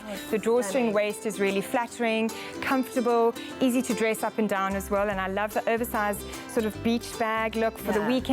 Put everything in for the kids, whether you're going to the promenade, whether you're going to friends for lunch, whatever it is you're doing. And I've paired it with a wedge for Mum, and just easy pieces, but fun and fresh. Still trendy and still looking, very comfortable but stylish at the same time. Absolutely. So Gia is loving her little dungarees and the heart details and the sparkles on the jellies, and it's just really sweet. So that's our little mom and daughter for us. Yes. And thank you, Gia and Mom. So cute. And Adam got a lollipop to keep us going, because we've been waiting patiently. Look at these two. And this is our little man in his Surfs Up and skate t-shirt, a shirt overlaid over a little t-shirt.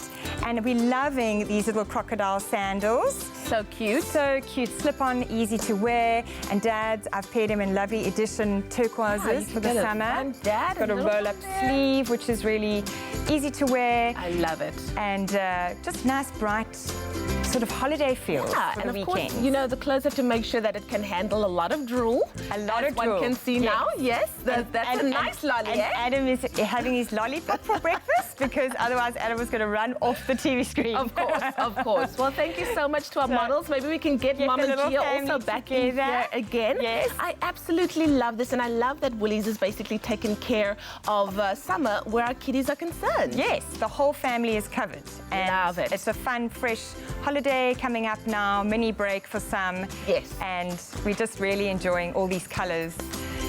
Wonderful. There we go. Come behind us over here. Thank you so much. You guys look so cute.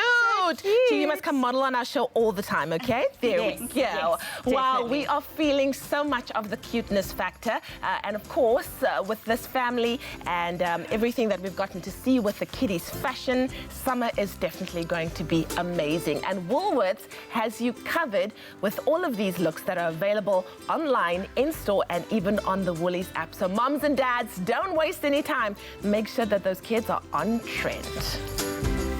Big or small, we've got it all. Everyone will find something at the Crazy Store. It's no wonder South Africa considers the Crazy Store the crazy fun place to shop.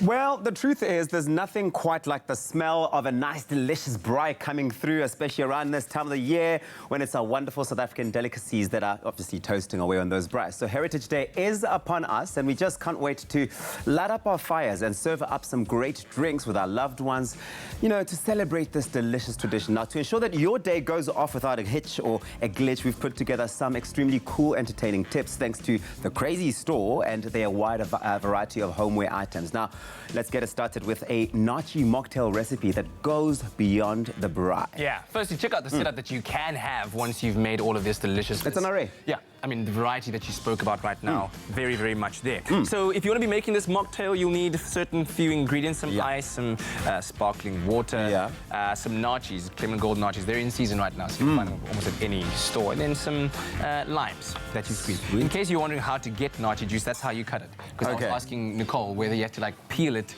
and then take one by one. by segment.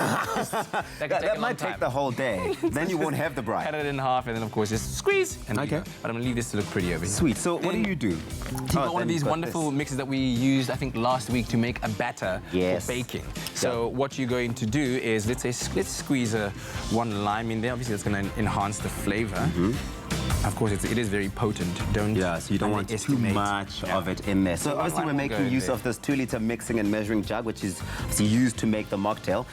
It's very practical. It's a 2-liter mixing and measuring jug. It's not only useful for baking, it's got dual use. It's perfect for the mix-up of, batch celebratory drinks, cocktails and mocktails over the long weekend. And it really ensures that you always measure your ingredients accurately and properly. Absolutely. Okay, so we've got some syrup that we've made here with it's infused with star anise. So we're all about flavor infusion over here. So I'll take about this much, depending on how much sugar you want or how sweet you want your drink to be. Then of course you add your ice, a couple of them just to make sure it's nice and chilled so that you can serve it nice and cool to your guests. There we go. Give this over here. And then the magic, just pop it on top. Very easy. Close it up and then you mix it. Just turn to mix. Just to make sure everything is nicely mixed in. And then we are ready to serve. Fantastic. So we've got these cylindrical jars here that we're using to serve up our mocktails. These are really cool because they allow you to really get creative in terms of how you're serving it up.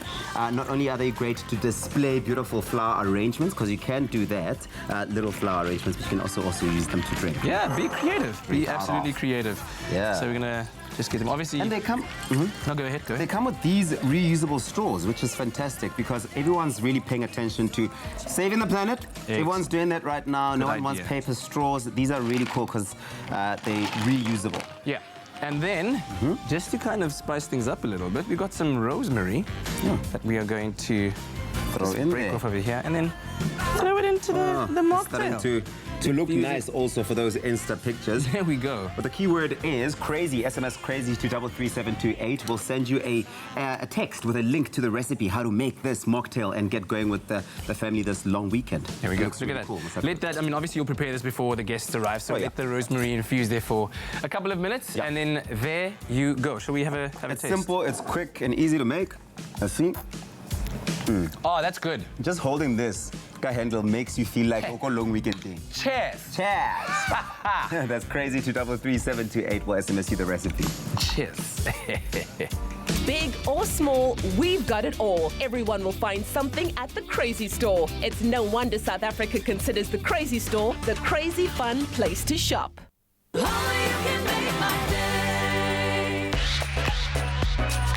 I'm Bert Bosch, I'm a musician and actor, and I live in Johannesburg. Come find your smooth fame and fortune with me, Bauer, on Tropica Island of Treasure, Curacao. All you need to do, you buy a Tropica, you follow the entry details on the back of the bottle, you make a video, you upload it to Twitter or Facebook or Instagram with the hashtag TIOT9 and tell me why you want to be on my team, and then you could be winning fame and fortune with me on Tropica Island of Treasure, Curacao.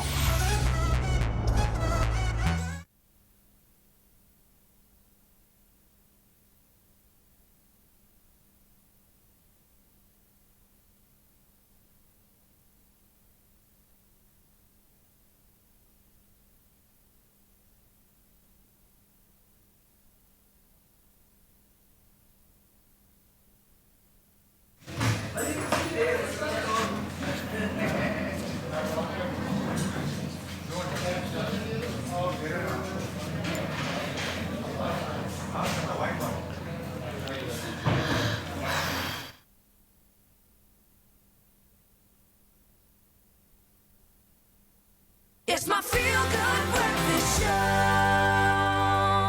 Welcome back to it. It is your Feel Good Breakfast Show. It's Expresso live right here on SABC3. It's a Friday, yay, but it's also a Springbok fever, or rather World Cup fever. Bok Friday, you can call it that too. Bok Friday, absolutely. We're all getting really, really excited. In fact, we're getting excited for the weekend as well, long weekend. I'm about to set off to go get dancing by the Muizenberg beach there. Oh, yeah. yes, Got a yes. Friday dance. Celebrations there, and the clouds are clearing up because there was some rain this morning, so this is a good signal. So you're going to be dancing? I'm going to be dancing. I'm going to be getting my dancing shoes on. Wanda. All right, let's get a quick little brief out of the headlines this morning. Leanne?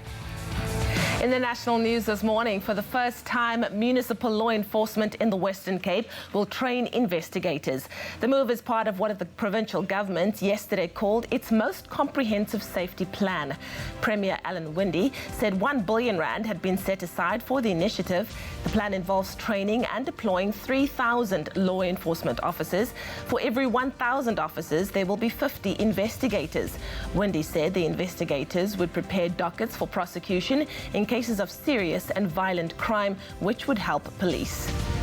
Reserve Bank Governor Lesetja Kganyago yesterday announced that the bank's Monetary Policy Committee had decided to keep the repo rate unchanged at 6.5%, which means that the prime lending rate remains unchanged at 10%. Kganyago says this was a unanimous decision by the Monetary Policy Committee. He also welcomed the government's efforts to address structural issues in an effort to boost growth. Kganyago was referring to the economic reform paper published by Finance Minister Tito Mboweni in August. Now moving further abroad, Tunisia's former president Zine El Abidine Ben Ali has died in exile at the age of 83. Ben Ali led the country for 23 years and was credited with delivering stability and some economic prosperity. But he received immense criticism for suppressing political freedoms and for widespread corruption. In 2011, he was forced from office following mass street protests. This triggered a wave of similar uprisings across the Arab world, known as the Arab Spring. At least half a dozen countries in the region saw their president fall or conflicts break out during the Arab Spring. Israeli Prime Minister Benjamin Netanyahu and his rival Benny Gantz are jostling over the terms of a unity government after the country's second election in a year ended in deadlock. Both men's parties failed to win enough votes on Tuesday to build a coalition with the majority. They have now started negotiations on a joint administration. Gantz rebuffed the idea, saying he wanted a unity government, but only one led by him. His party has ruled out joining a coalition led by Netanyahu, who faces possible corruption charges. And finally, more than 400,000 international visitors have made their way to Japan for the 2019 Rugby World Cup, of which the official opening ceremony starts at 11:30 this morning, South African time. For many of them, it's their first trip to Japan, indeed to Asia. With a population of 127 million people, Japan has significant transport, hotel and hospitality infrastructure. From the sublime to the sanitary, fans and players alike have been awed by Japan's incredibly high-tech, futuristic futuristic toilets, which are known to baffle foreigners with the array of douches and drying options.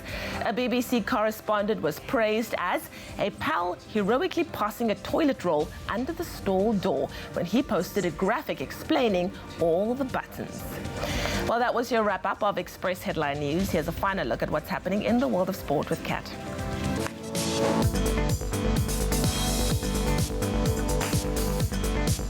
Well, all eyes focus to the east towards Japan for the Rugby World Cup, where All Blacks coach Steve Hansen has named a strong starting lineup to face the Springboks in their Rugby World Cup Pool B opener, with Beauden Barrett moving to full back to make space for Richie Mwanga at fly half. Now, New Zealand will be looking to win a third straight World Cup title starting tomorrow when they take on South Africa, and the match between the two sides will be kicking off at 11:45 a.m. local time.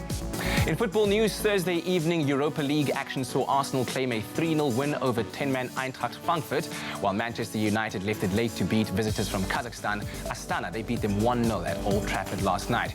It was the Arsenal youngsters Joe Willock and Bukayo Saka who opened the scoring for their team, with Pierre-Emerick Aubameyang slotting the third to end the Gunners' 3-game winless run. United's 17-year-old Mason Greenwood scored his first senior goal for the club and secured the win for the Red Devils. In motorsports news, Formula One team Haas has confirmed that they will be retaining both drivers Kevin Magnussen and Roman Grosjean for the 2020 Formula One season. The decision made by Haas boss Günther Steiner and his team means that Magnussen and Grosjean will be entering into a fourth season as teammates despite a troubled 2019 season. Formula One now heads to Marina Bay this weekend for the Singapore Grand Prix, with Ferrari's Charles Leclerc looking to make it 3 wins in a row. And then, of course, lastly, the 2019 Rugby World Cup officially kicks off today with hosts Japan against Russia. That at 12:45 this afternoon. And of course, don't forget, tomorrow, the highly anticipated Pool B matchup between two-time World Cup winners South Africa and defending champions New Zealand. Kickoff at 11:45 a.m. Good luck, boys.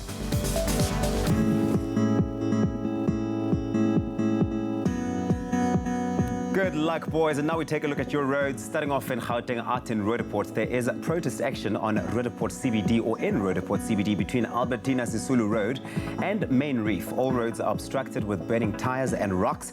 Shots have also been fired in the residential area, so please avoid the area at all costs and use alternative routes this morning. If you are in the Western Cape in Langa on the N2 inbound, there has been an accident after the Jakes Hervel Drive, obstructing the emergency lane. Delays can be expected, so please keep a lookout for this. And off to the train lines, there are service recovery underway on the Chris Honey line following earlier overhead power head failure at Chris Honey. As from T9901, trains will operate in both directions between Philippi and Chris Honey. Please allow for an extended travel time of 30 to 40 minutes. Well, no matter the traffic situation, make it a feel-good type of Friday. So, Spuda, all of this for dollar low monthly fees.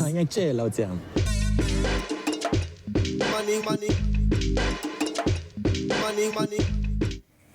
And now we take a final look at your temperatures, but first a final look at your sunrise pictures that you've sent through. Thank you so much to Verity Herbert for your sunrise picture from Rubik West, and Velma Liederman for your sunrise picture from Acer Fontaine, as well as Nombulelo Gama for your sunrise picture from Soweto. Lastly, Debbie Keeve for your beautiful sunrise picture out in East London. We do this all over again on Monday. And now we take a look at those temperatures across the country, starting off in Polokwane, a low of 14 today, reaching a high of 28. It's nice and sunny out in Mbombela, 18, your low reaching a high of 32 degrees. If you're out in the capital city, Pretoria, 16, that's your low reaching a high of 30 degrees. With Johannesburg at 14 and 30. The highest temperatures in the country today, that's Mahikeng, 14, your low reaching a high of 39. With Klerksdorp at 15, reaching a high of 35 degrees. Kimberley, your temperature is 22, your low reaching a high of 34. Bloemfontein starting off at 16 and rising up to 33 degrees. If you're out in Richards Bay, northwesterly wind traveling at 20 kilometers per hour for you, 19, that's your low, reaching a high of 32. With high humidity expected for Pietermaritzburg, 16, that's your low, reaching that max of 28. Durban, brace yourself, a bit of occasional rain for you today, 12, reaching a high, rather 20, reaching a high of 29. With high humidity expected for Mthatha, 14, reaching a max of 39, and a northeasterly wind traveling at 20 kilometers per hour, that's for East London, 19, your low, reaching a high of 25 degrees. If you're out in and Craddock 17, reaching that high of 34. That's your temperatures, with PE at 14 and 24. George, yours is 17, peaking at 27 degrees. And the lowest temperatures in the country is for Sutherland, 6. That's your low, reaching that high of 25, with a couple of showers expected for the mother city. Cape Town, 13. That's where we start off, reaching that max of 20. A southwesterly wind expected, traveling at 36 kilometers per hour. That's for Worcester, 9. That's your low, reaching that high of 23 degrees, with Springbok at 10 and 27. Lastly, Uppington, 18. That's your low. You will peak at 37 degrees. That's where we leave it for your weather this Friday. Take it easy. And now it's time for us to take it to the island, Tropica.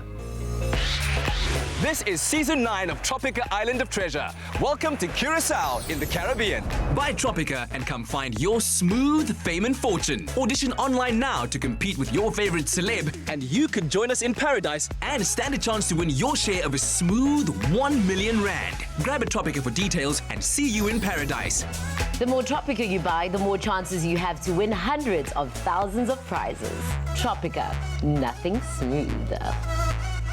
Nothing smoother. Well, there's so much excitement in studio today, we can hardly contain ourselves. We've revealed that Tropica Island of Treasure Season 9 will take place on the island of Curacao. And we've got to know our 6 celebrity contestants that are going to be vying for that big shared 1 million rand prize. And we've also revealed the lovely host, our very own Katla Khamabwe, everybody! Yes! Now, the only thing left to reveal, ladies and gentlemen, is that hashtag TIOT9 theme song. Hey, that's always an exciting part of the journey. It's always, but before we talk about the theme song, let's talk about the fact that not only are you viewable, but now you are drinkable, honey. You are drinkable, because we like pina Calling colada. all those who are thirsty, Hey. come hither and sip on me, pina colada style. on me. That's really cool. I've never been on a bottle before. Your face is on the newest flavor. Yeah. How do you feel about that? It's absolutely incredible. Like I said, I've never ever been on a bottle before, and to see the final product, and you know, it just puts a smile on my face, and I really hope that people enjoy this new flavor, because it really is cool. Oh, I cannot wait. I love me a old pina colada. So smooth, you know. so smooth. Sip on me. So let's talk about the newest theme song, all right? Yes, yes. The last one, Smooth Fame, was really amazing. What is this one going to be like? Is it going to be vibier? Is it going to be more island vibes, very chilled banjos playing? No.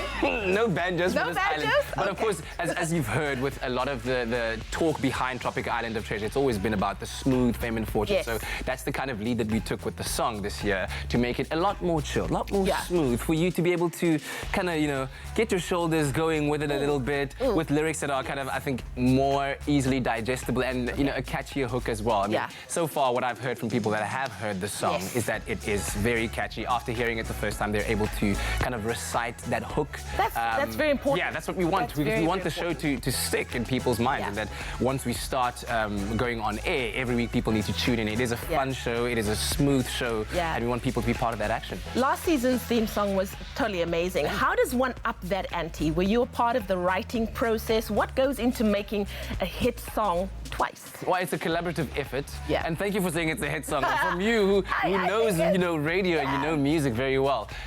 It's a collaborative effort, so we pull together all powers, you know, from brand side, from music production side, and Ross Fink as well, and myself coming in with the arrangement and melody, and collaborating on the lyrics of what would speak best in terms of the message of the brand, and painting because what we want to do is paint the picture of Curacao and the Tropica Island of Treasure experience through the song. And I think we got it right in doing that. So you'll hear there's a very beautiful story told that is, of course, encompassed by that hook that we hope people would really just get into. Yeah, well, I love a song that tells a story and that leaves you with great memories, and of course, it's just playing in your head. mind on repeat all day. We're about that life. Well, there you have it. Stay tuned to see Katleho performing this year's Tropica Island of Treasure Curacao theme song live in studio. For the first time? Yes. Oh. And remember, hashtag TIOT9 is still looking for Tropica fans across the country to enter.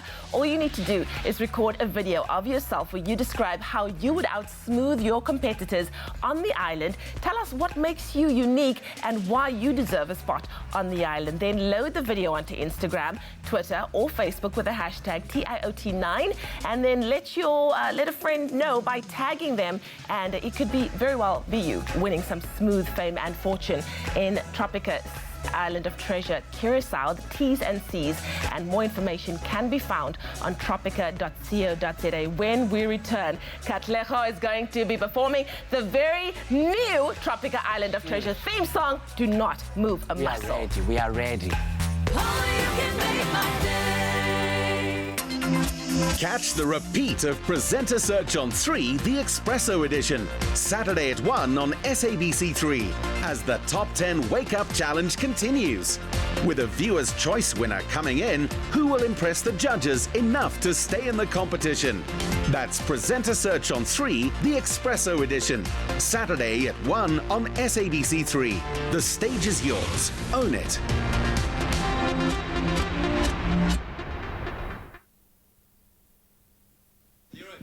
Yeah. Oh yeah, yeah, yeah, yeah, yeah, yeah, yeah, yeah. Arriving in hot paradise, smooth tropical on ice. We party hard at nighttime, waking up in the sunshine. Blue skies and clear seas, smooth times guaranteed. With fine sand under your feet, move your body to the beat. On this island, sunset on my silence. A Curacao, what a pleasure. A Tropica Island of Treasure. Smooth fame and fortune, nothing smooth. Smooth fame and fortune, nothing smooth. Smooth fame and fortune, nothing smooth. Smooth fame and fortune, nothing smooth. Feeling the ocean, waves crashing in slow motion.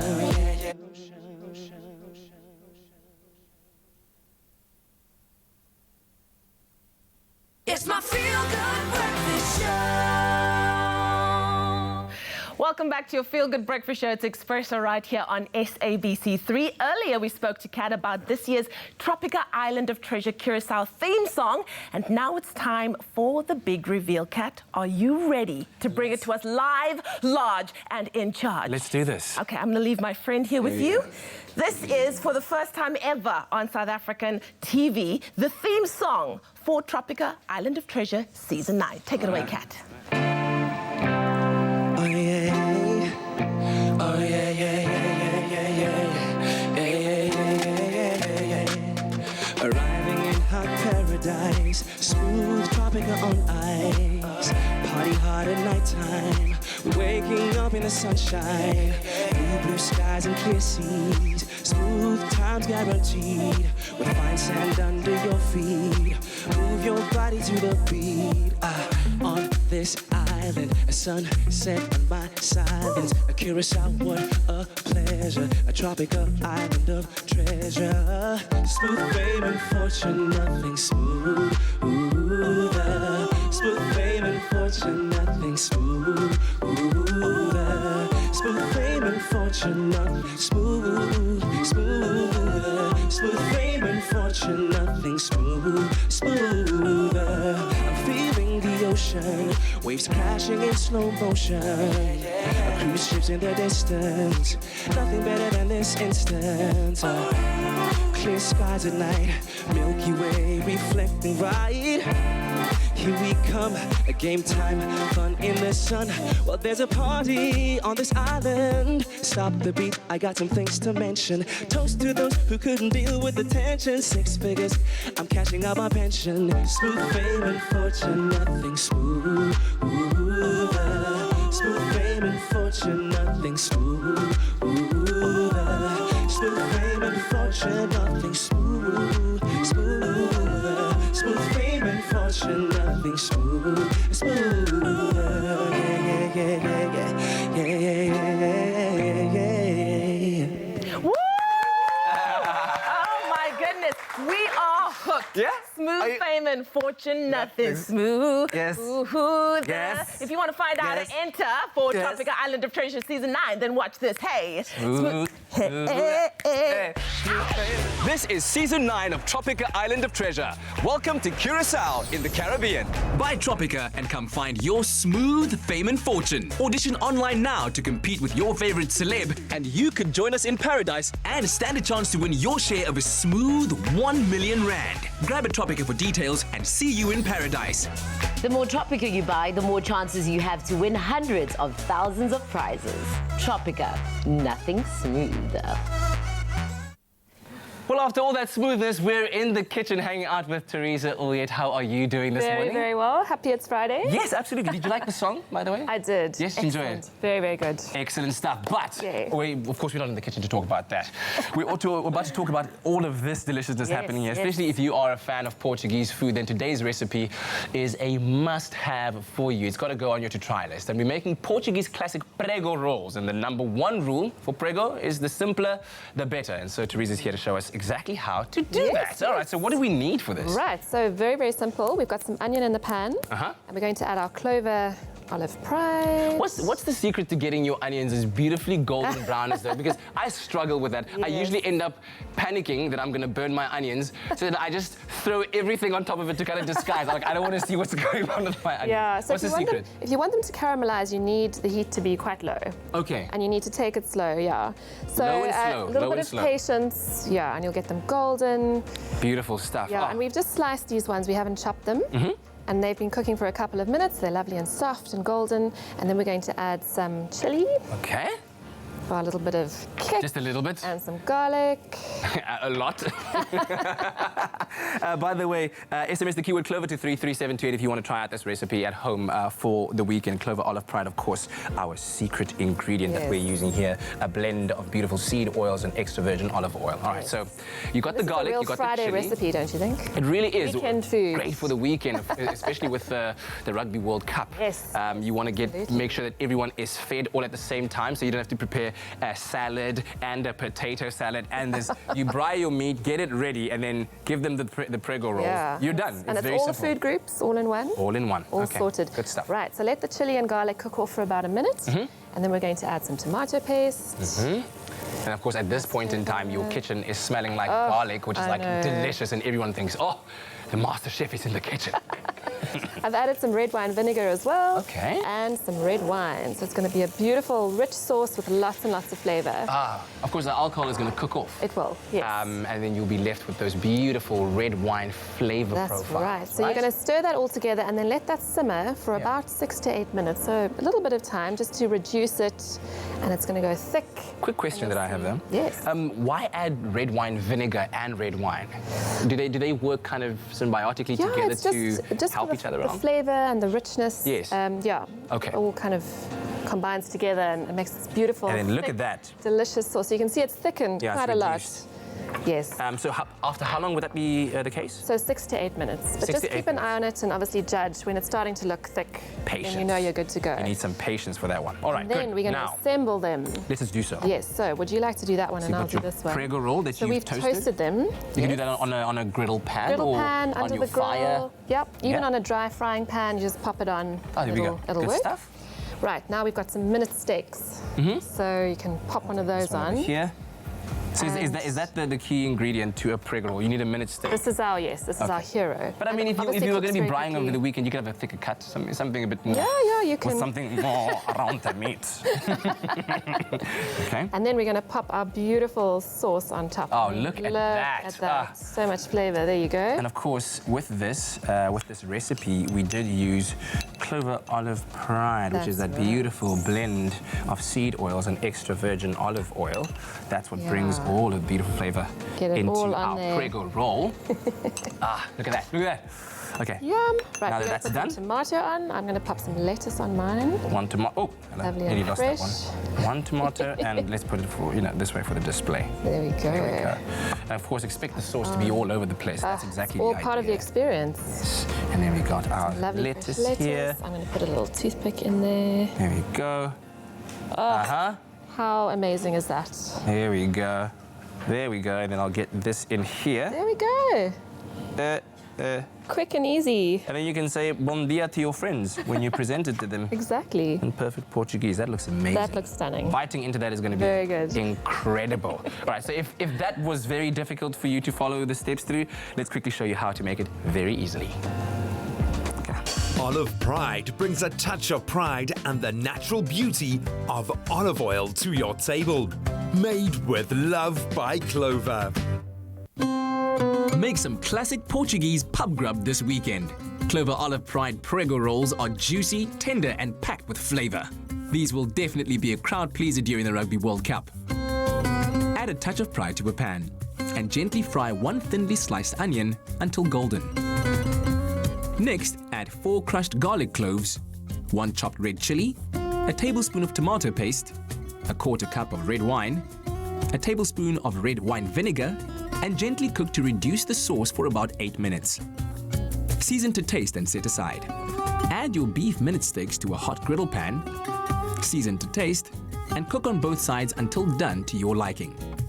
To make your prego roll, place the minute steak on top of a toasted Portuguese roll, spoon over your prego sauce, then add thinly sliced tomato, salad greens, and the top of the bun. Spicy, garlicky, and succulent, these Clover Olive Pride Prego rolls are a surefire way to make you a legend among your mates during the game. Made with love by Clover. Beautiful stuff. SMS the keyword Clover to 33728. We'll send you a list of the ingredients as well as a link to the recipe so that you can make your own Portuguese prego roll for the weekend. And when you get to the table and you say to everyone, "Hey everyone, I brought you stuff to eat," and they go, "Oh, thank you," you say, "Prego." That's actually Italian, but you get...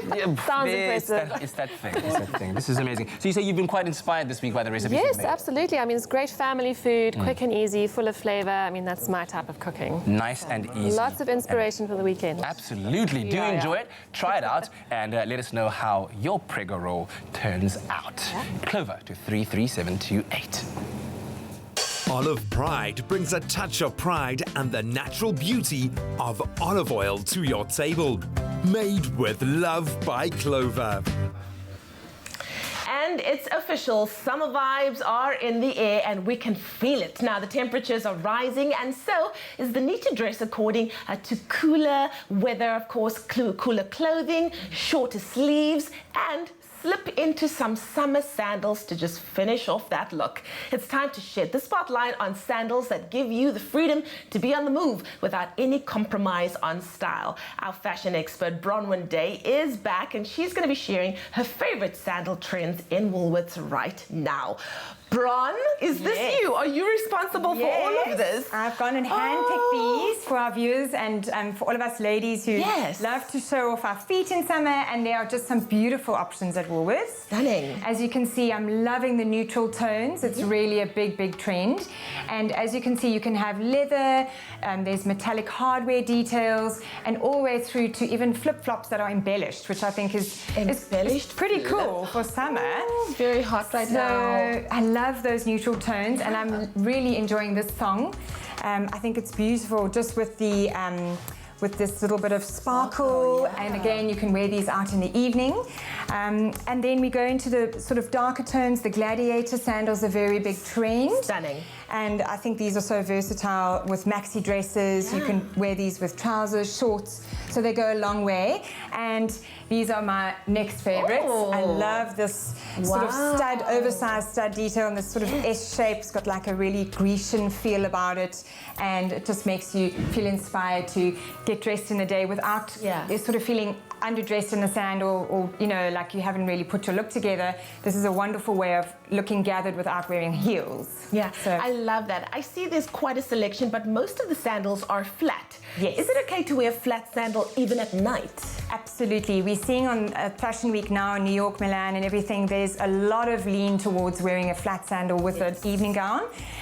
with a palazzo trouser, with silk. So it's really very acceptable nowadays for the ladies out there who don't like to wear heels, to wear the sandal, as long as you wear something with a bit of bling, as long as you pair it with something that's considered. So here's the black version with the sort of silver gunmetal, and I love those as well.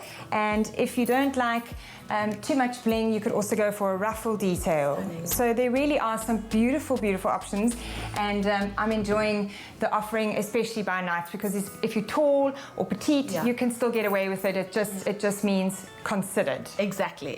Well, I love that there's a little bit of something for everybody. Yes, and you know what I love the most? That the flip-flops have this embellished detail now, so you can even take that into nighttime too. Absolutely. Or if you've got like a cocktail party, you go from the beach and you want to go for sundowners, you can basically then just wear your caftan with the flip-flop with a bit of bling, which is great. So that's quite a clever way of transitioning from beach to cocktails or something late afternoon. I have a feeling like I'm going to be wearing a lot more flats on the show from now on. Huh? Especially since they look so nice. Well, thank you so much for these summertime sandal trends, Ron. And of course, you can make sure that you can find all of these not only in store, but you can also find them online and on the Woolies app as well. We're making summer a whole lot easier just for you.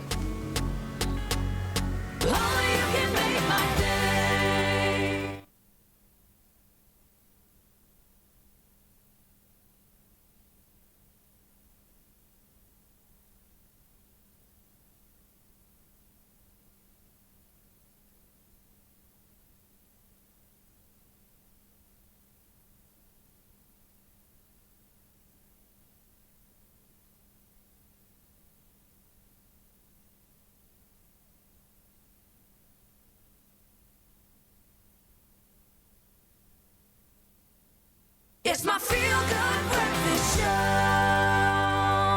Welcome back. This is your Feel Good Breakfast Show on this Friday morning. Thanks for joining us at the start of a brand new day. And right now, continuing with our weekend sports preview this morning, we take a quick look at the PSL, the Premier League. Both these leagues will be bringing us epic clashes, with Bidvest Bits taking on Orlando Pirates and Chelsea playing against Liverpool, the battle of the Blues versus the Reds. And we also preview the Singapore Grand Prix with the world champion Lewis Hamilton taking the win. Hopefully, he might do it again. But then, of course, we've got Garen Lamley to take us through all of the action. And starting off with the PSL, a bit of a up and down season. Some of the teams, well, the teams that you would have expected to be performing pretty well haven't done so, in the likes of Pirates, Cape Town City.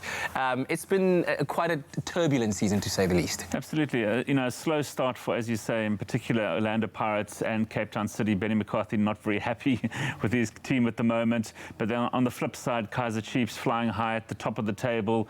Wits in third place, but having played one game fewer, they can actually go top if they beat Pirates in what as you mentioned, the standout PSL fixture of the weekend. Yeah, absolutely. Kaizer Chiefs had a very good start. They were on top for quite a bit right now, joined at the top. What have you made of their performances right now as one of the big clubs in the country? Yeah, it's been a few lean seasons for Kaizer Chiefs and their supporters. So from their point of view, it's great to see them doing well. Obviously, we've only played 5 games out of the 30, so we're very much in the infancy of the season. A lot can still happen.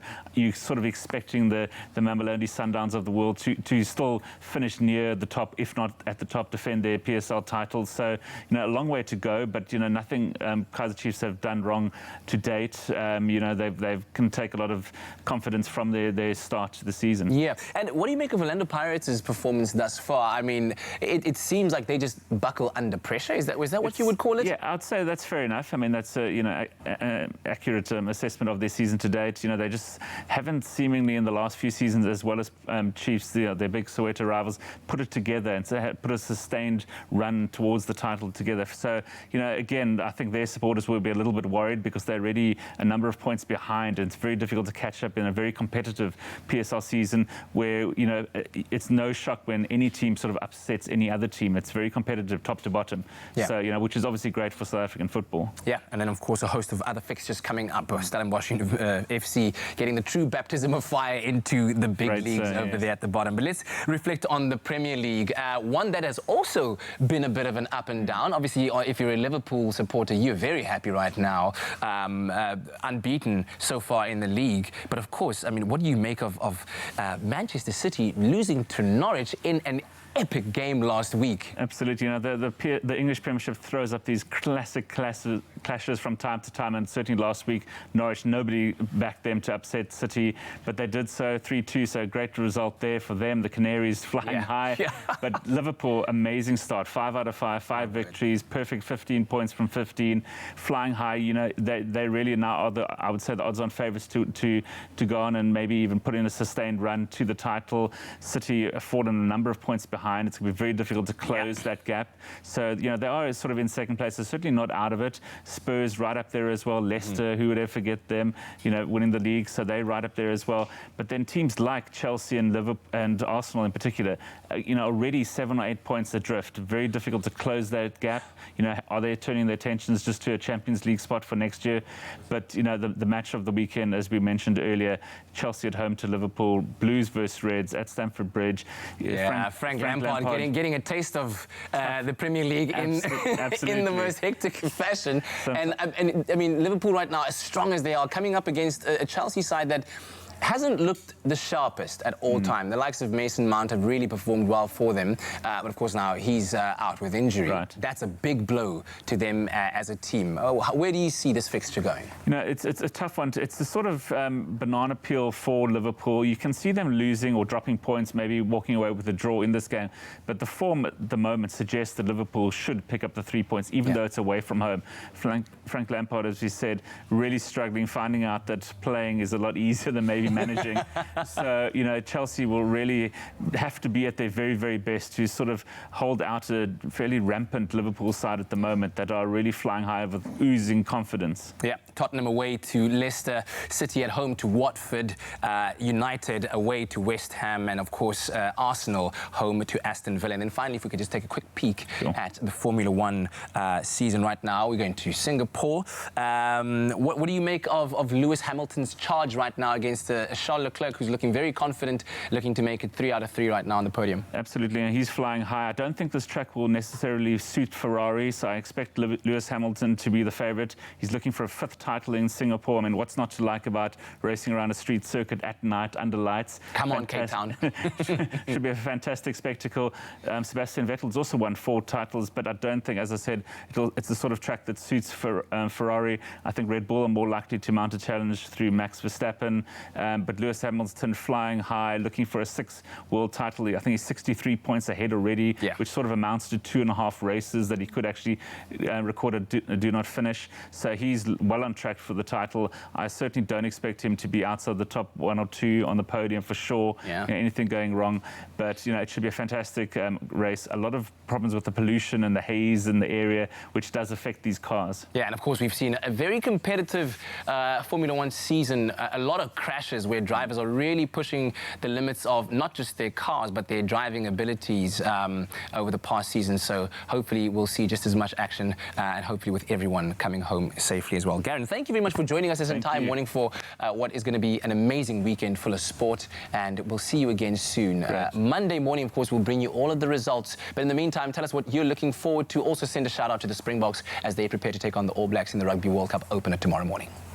It's going to be absolutely amazing, and we asked you to send your messages of well wishes and support to our boys. Starting off with Tabang, who says, good morning, family. Good morning, Tabang. Good luck, boys. Make us proud. We are with you all the way. Hashtag RWC. Also, Jackie says, good morning, fam. May the Almighty guide them and may the Boks do their best. Go Bokke. And of course, good luck, guys, and see you in an awesome captain of this era. And one last one, Magdalene Leroux says, to the whole Bokke team, we say go Bokke. And we know you can do it. Make us proud. So thank you so much for, of course, supporting our boys. Let's continue to do that as they take on the All Blacks tomorrow. It is going to be an incredible World Cup. Let's hope we bring home that trophy. Of course we will. What do you mean, Leanne? Mrs. Princess? Yes? How excited are you right now about the Rugby World Cup? Oh, I'm very excited. Very excited. Tomorrow morning is going to be a very stressful day for a lot of South Africans. We're playing against the All Blacks. Yes. Springboks versus All Blacks. Who do you think is going to win? Obvious. It's that We're obvious. winning. Why am I That's even obvious. asking the question? Because it's that obvious. Yes. I'm really looking forward to it. Thanks for the coffee so far this morning. Listen, we're going to take a very quick break, and I heard that somebody's delivering something special. Yes, there's a surprise coming now. Do you know anything about it? Yes, but I can't say it now. Okay, when can you say it? Later. Okay, later. Okay, after the break. After the break. A taste loved by those who have tried it. McAfee, great coffee, simple. See you after the break.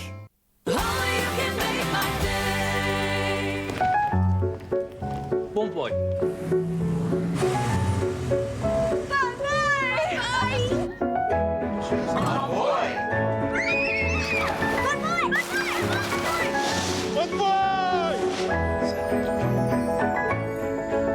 Bon boy! Discover the new language of travel. Marriott Bonvoy. 30 hotel brands, endless experiences, rewards reimagined.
It's my feel-good breakfast show. Welcome back to your Feel Good Breakfast Show. Happy Friday, and thanks for joining us at the start of a brand new day as we lead you into the weekend. Hopefully help you make plans. Rugby World Cup fever, of course, all over the world. But you might want to take some time to go and check out a movie or two, like JP did last night, seeing Brad Pitt's latest movie. That he's quite bothered about the poster. Let's be honest. He keeps saying the poster is just like Brad Pitt's face. No, it's just his face. When I use like, the thing is, you're dealing with outer space. It is the whole of the known universe, possibly, that they could have explored. Nebulae everywhere, space shuttles, and meteorites. Look at his eyes. The universe is in his eyes. What? They've captured it in Brad Pitt. I'm going to use that line in the club. That's really sad. The universe is captured in your eyes. Ad Astra. Brad Pitt featuring Ad Astra is, all that silliness aside, obviously you're going to be dealing here with a good movie. It's James Gray, who's the director. Okay. James Gray's the writer. James Gray previously did The Lost City of Z, and he did something else which was also critically acclaimed. Oh, The Immigrant. Anyway, that's smaller artistic kind of movies. This is obviously more large scale because you're dealing with space exploration. So I'll give you a little bit about what the movie's about, and I'll show you a clip afterwards. So what you got to know is that Brad Pitt is the top of his class as far as being an astronaut goes. He's one of the best there is for the United States, and he's sent on a mission for mysterious interferences that Earth is experiencing from the other side of the solar system. Wow, what? Okay. Tell you what, like, he's a great actor, and he is paired up with Ruth Negga, who's also a great actress. A little bit from Ad Astra, and then I'll show you some more action-packed stuff later. Okay. This is a map of an underground lake beneath the launch pad. You'll be able to access the ship from there. We're approaching. They're gonna come for you, you know.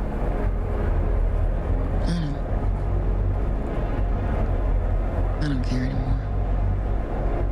I need to get back now. Do what I can. Good luck.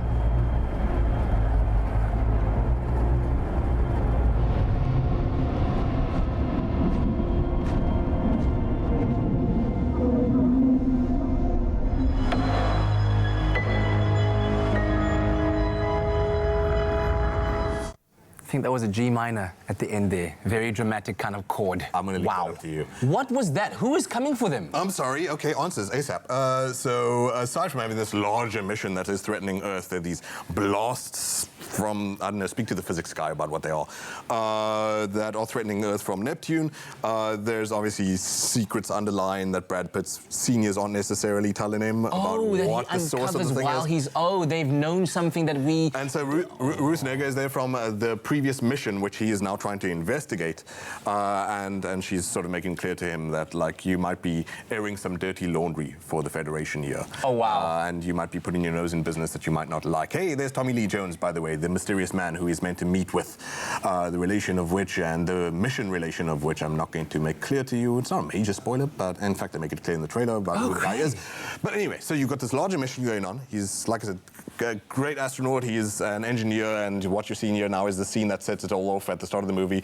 Something so cataclysmic happens, it knocks down the power grid of every country in the world. That's not nice to see. Yeah. No. When you're on a big screen, that's really a travesty for the. I mean, when Felix Baumgartner jumped off whatever he was on at like that height, probably, we were always like. I'm just impressed you got the name right. Yeah.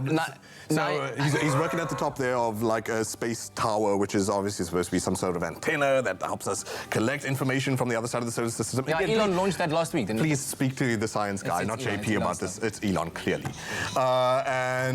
So that gets hit by one of these strange blasts that I've referred to way too many times, and this is where he's getting the call from the brass about what he needs to do next to try and figure out the source of the stuff. Look, all that excitement that I'm talking about aside, what you're dealing with here is quite a personal drama. So similar to, remember the last came out maybe 2 years ago, it was Ryan Gosling in First Man. So it was very much about the inner space of this astronaut trying to go through equally the travails of the outer space and the dangers of surviving out there. So it's got a good bucket load of action sequences and stuff like that. But mostly it's about his journey of making peace with something about his past that he's going to learn about moving forward into the future. Wowzers. To be cheesy. Wow. So there, you got space pirates. They've got guns in space. Oh my word. You say, okay, second scene that you're going to set up for us now. Yeah, so why not? So who doesn't want to see space pirates? Who wants to see space pirates? Yeah! Yeah. Watch your space pirates. Here it is.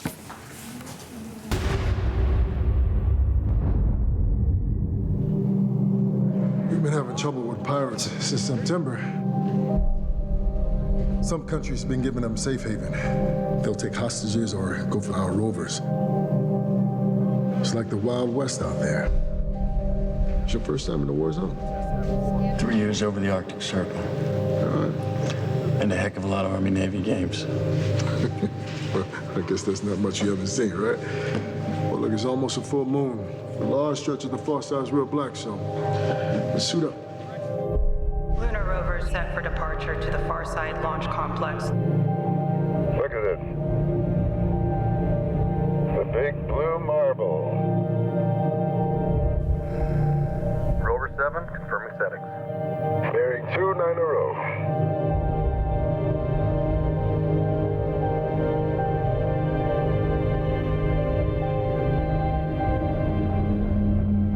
Alpha, we have what looks like unidentified rovers approaching our position. Possible pirate activity.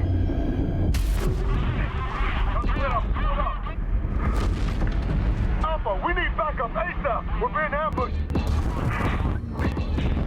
LRV-2 down. Rory. I have a puncture. Oh man, we're taking fire. We can't hear the shots because it's space and sound doesn't travel very well. No, it's just coffee. I'm just excited, man, okay? May I be excited? It is very exciting, and as you can see, it's beautiful as well. Yeah. Cinematography is by Hoyt van Hoytema. This dude previously did Dunkirk, which you remember with Tom Hardy in the plane, World War II, that kind of business. Wow, dude's so nice, they named him twice. Hoyt van Hoytema. And Interstellar was the previous one, so he's got knowledge about how to frame up space. And fortunately, he doesn't get like sort of lazy and just repeat a lot of the sort of motifs and the visual motifs from that previous movie. Yes. It does feel fresh and it does feel new. Yeah, because I mean, space can get pretty boring when you do that, right? And because there have been so many movies that try to push the boundaries on how do you film space differently compared to previous movies. Spaghettification. That word. Spaghettification. Yeah, it's what happens when you go into a black hole. Space-time continuum thing. I promise you it's just coffee. So look, I loved it. Lots of fun, roller coaster, beautiful to look at. But it's got so many beats from like 50 other movies that you've seen before. Apocalypse Now, it is to a T, to the extent that I'm like, is this plagiarism? I don't know. But beautifully acted. The score is beautiful. You were even doing this at one point. Max Richter is a great composer. So should I give you a score? Please, how many popcorns? 8 out of 10 for Whoa, that is a major, major blockbuster. 8 out of 10 for Ad Astra, starring none other than Brad Pitt, who if you didn't realize that before, who captures the universe in his eyes. Watch it over the weekend and let us know what you think of that. JP clearly is a big fan of Brad Pitt. It's absolutely amazing. fan of that line, captures the universe. Yeah, guys, can I tell you what's going to get 10 out of 10? Oh, Breakfast! yes! Hello! Yeah. The surprise delivery! One for you, one for you, one for me. Gracias. Fold over. Thank you. Yes, I didn't even see the movie. I was here for this. The nice thing is that McDonald's definitely know how to serve the love. Now, they have made a surprise delivery this morning to treat us with their delicious grilled chicken foldovers and ginger lemon McFizz. And they've brought enough for the entire studio. I don't know how the cameramen are going to operate a camera whilst eating McDonald's, but anyways, I'm not going to mind that right now because it all looks and tastes delicious. All right, so if you want it on the, or if you want that McDonald's loving too, then you're in luck. Because this has just walked through my camera shot. But because until the 22nd of September, which is this Sunday, McDonald's will deliver what you want, when you want, for free when you order on Uber Eats app.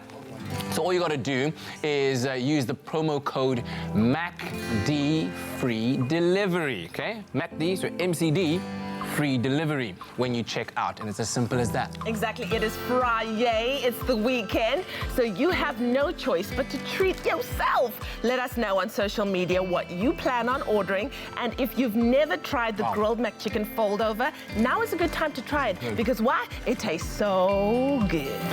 Oh, lekker ne? Lekker lever. We're loving it. Popcorn, I'm so grateful.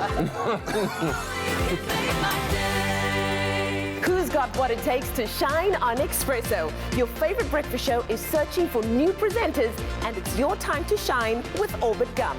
Own it with Presenter Search on 3, the Expresso edition, Wednesdays at 7:30 p.m. on SABC3. In thrilling weekly challenges, who will stand, who will stumble, and who will win the right to bring you the best of breakfast television. It's your time to shine with Presenter Search on 3 and Orbit Gum.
It's my feel-good breakfast show. Okay, we are in this. We are in this right now. In case you didn't hear, to win it. before the break, until Sunday, McDonald's is delivering what you want when you've ordered it for free. What you want? What you want on Uber Eats. got it. So when you order from McDonald's on Uber Eats, just use MCD, hashtag MCD free delivery. Yes. That's the coupon voucher to use to get your free delivery. Beautiful. This is my favorite. How did they even know? Do you know what is the saddest thing? What? Is that Tabiso's not getting to experience this. I almost found out, oh, you didn't. But didn't he ask you to keep him a piece? Honey, I ain't gonna keep nothing. It's mine. Where is he right now? Oh, yes. Friday Tabiso happens to be in Muizenberg. Tabsy, how are you doing? Well, the mood is set, and I've got that Friday feeling. We're coming to you live from the Muizenberg Beach. As you can see behind me, the dancers are on standby. You might recognize some of these faces from Prince KB's hit, Guguletu, or if not that, you might recognize them from SABC1 hip-hop dance competition show, Break the Beat. But today they're here to give us that Friday dance right here on your Feel Good Breakfast show. And I'm standing here next to Zolani and Cindy as well, who've been a part of this Guguletu United We Stand, and have brought us this amazing talent on your Feel Good Breakfast show. Zolani, such wonderful work you guys are doing. Guguletu United We Stand is all about getting these kids to forget their troubles, forget their problems, find their passion and express themselves through dance. Why do you think it's so important to do this? Okay, yeah, Guguletu United We Stand, firstly, is an organization that comes from Guguletu. It's an after-school care program. The organization is all about giving kids hope and showing them that everything is possible. Yeah, we're doing it through art, and we're trying to change our township from doing bad things to do positive things. This is so inspiring. Now, Cindy, so I know that you guys are always looking beyond our South African shores. You're always looking to an international audience. And right now, you're busy working on a fundraising campaign because you want to take these amazing dancers to New York. Tell us more about this competition. Yes, we're currently going through this trip overseas, and we're struggling with funds at the moment. So, which is why we're begging South Africa to please support us so that these wonderful kids can go to this competition in, where is it? In New York. New York. You guys are all over the world, so it's easy to forget. I'm telling you, yeah. So we need all the support we can get. How can people support the dance crew? They can basically support in any way they can. Perhaps maybe we need, they can support perhaps with e-transport, like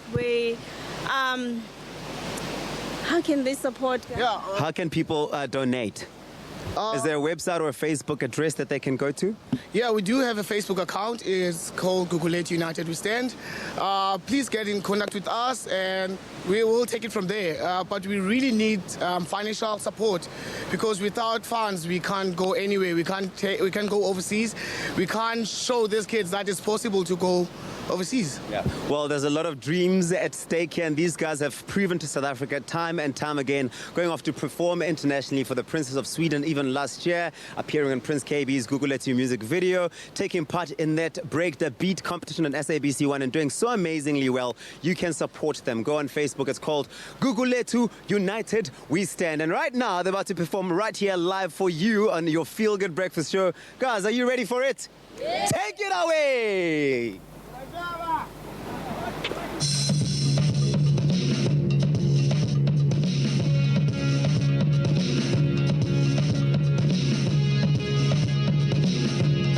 The continent of Africa has given birth to many great things. Our presidents, our queens, our mountains, our rivers, and our valleys. But most importantly, our dreams.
Get money.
Breaking it down for us on Expresso. It is the Friday dance. Gugulethu United. We stand these young kids from Gugulethu to the world. Of course, they do need your support, guys. That was fantastic. How does it feel performing this by the beach? Because you usually do this on screen, right?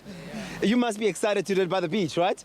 Excited, absolutely. We're also excited. We want you guys to help them run to their dreams by going on Facebook, searching for Gugulethu United We Stand, a fundraiser that'll help them take their talents and their passion all the way to the world. Thank you so much, guys. Well done. Put it here, everybody. High five, high five, high five. Or should we do like a quick photo before we go back? 1, 2, 3. Multiple, yes, multiple. Wait. I love how our Tabiso says multiple voucher, but he only does 2. It's like multiple, and then the camera cuts. Oh my word! You know he's gonna like complain about a torn muscle or something on Monday. Oh man! Well, listen, it's a vibe in studio. Thanks to our friends at McDonald's who delivered us some beautiful chicken fold-overs and refreshments for the morning, and that's because they've got a cool special going on right now with Uber Eats. They are delivering for free. We love it. It is until Sunday. Yes. Yeah. So if you use Uber Eats and order from McDonald's, then you use the coupon or voucher MCD free delivery. MCD free delivery. Everybody when you check together? out. MCD free delivery. There we go. When you check out, and that delivery will be for free, whatever it is that you want. Well, we hope that you have some great weekend plans lined up. Of course, the Rugby World Cup is on everyone's mind. What are you doing tomorrow, by the way? Well, obviously watching the game. Who's not watching the game? 11:45, the Springboks taking on the All Blacks in the tournament opener. I'm nervous. I'm so nervous, but I'm confident in the boys as well that they can make it happen. Yes, it's quite a cracker to start off with, eh? Absolutely. What are you doing tomorrow? I'm going to be watching the game as well. Every South African, I think, is going to be glued to a screen, but it's going to be wonderful because we are going to be unified through sport, which just brings the country together. I think Africa really needs to be unified now more than ever. Yeah. So let's just take a break from all of the negativity and watch our boys in the green and gold. Wear yours as well. What happens when your boys in the green and gold take on Bay's boys in the green and gold? Do you guys unify? Sure. So many questions. On that note, we're going to say goodbye and we'll see you on Monday morning bright and early. Make someone smile out there and have a great weekend. Bye-bye.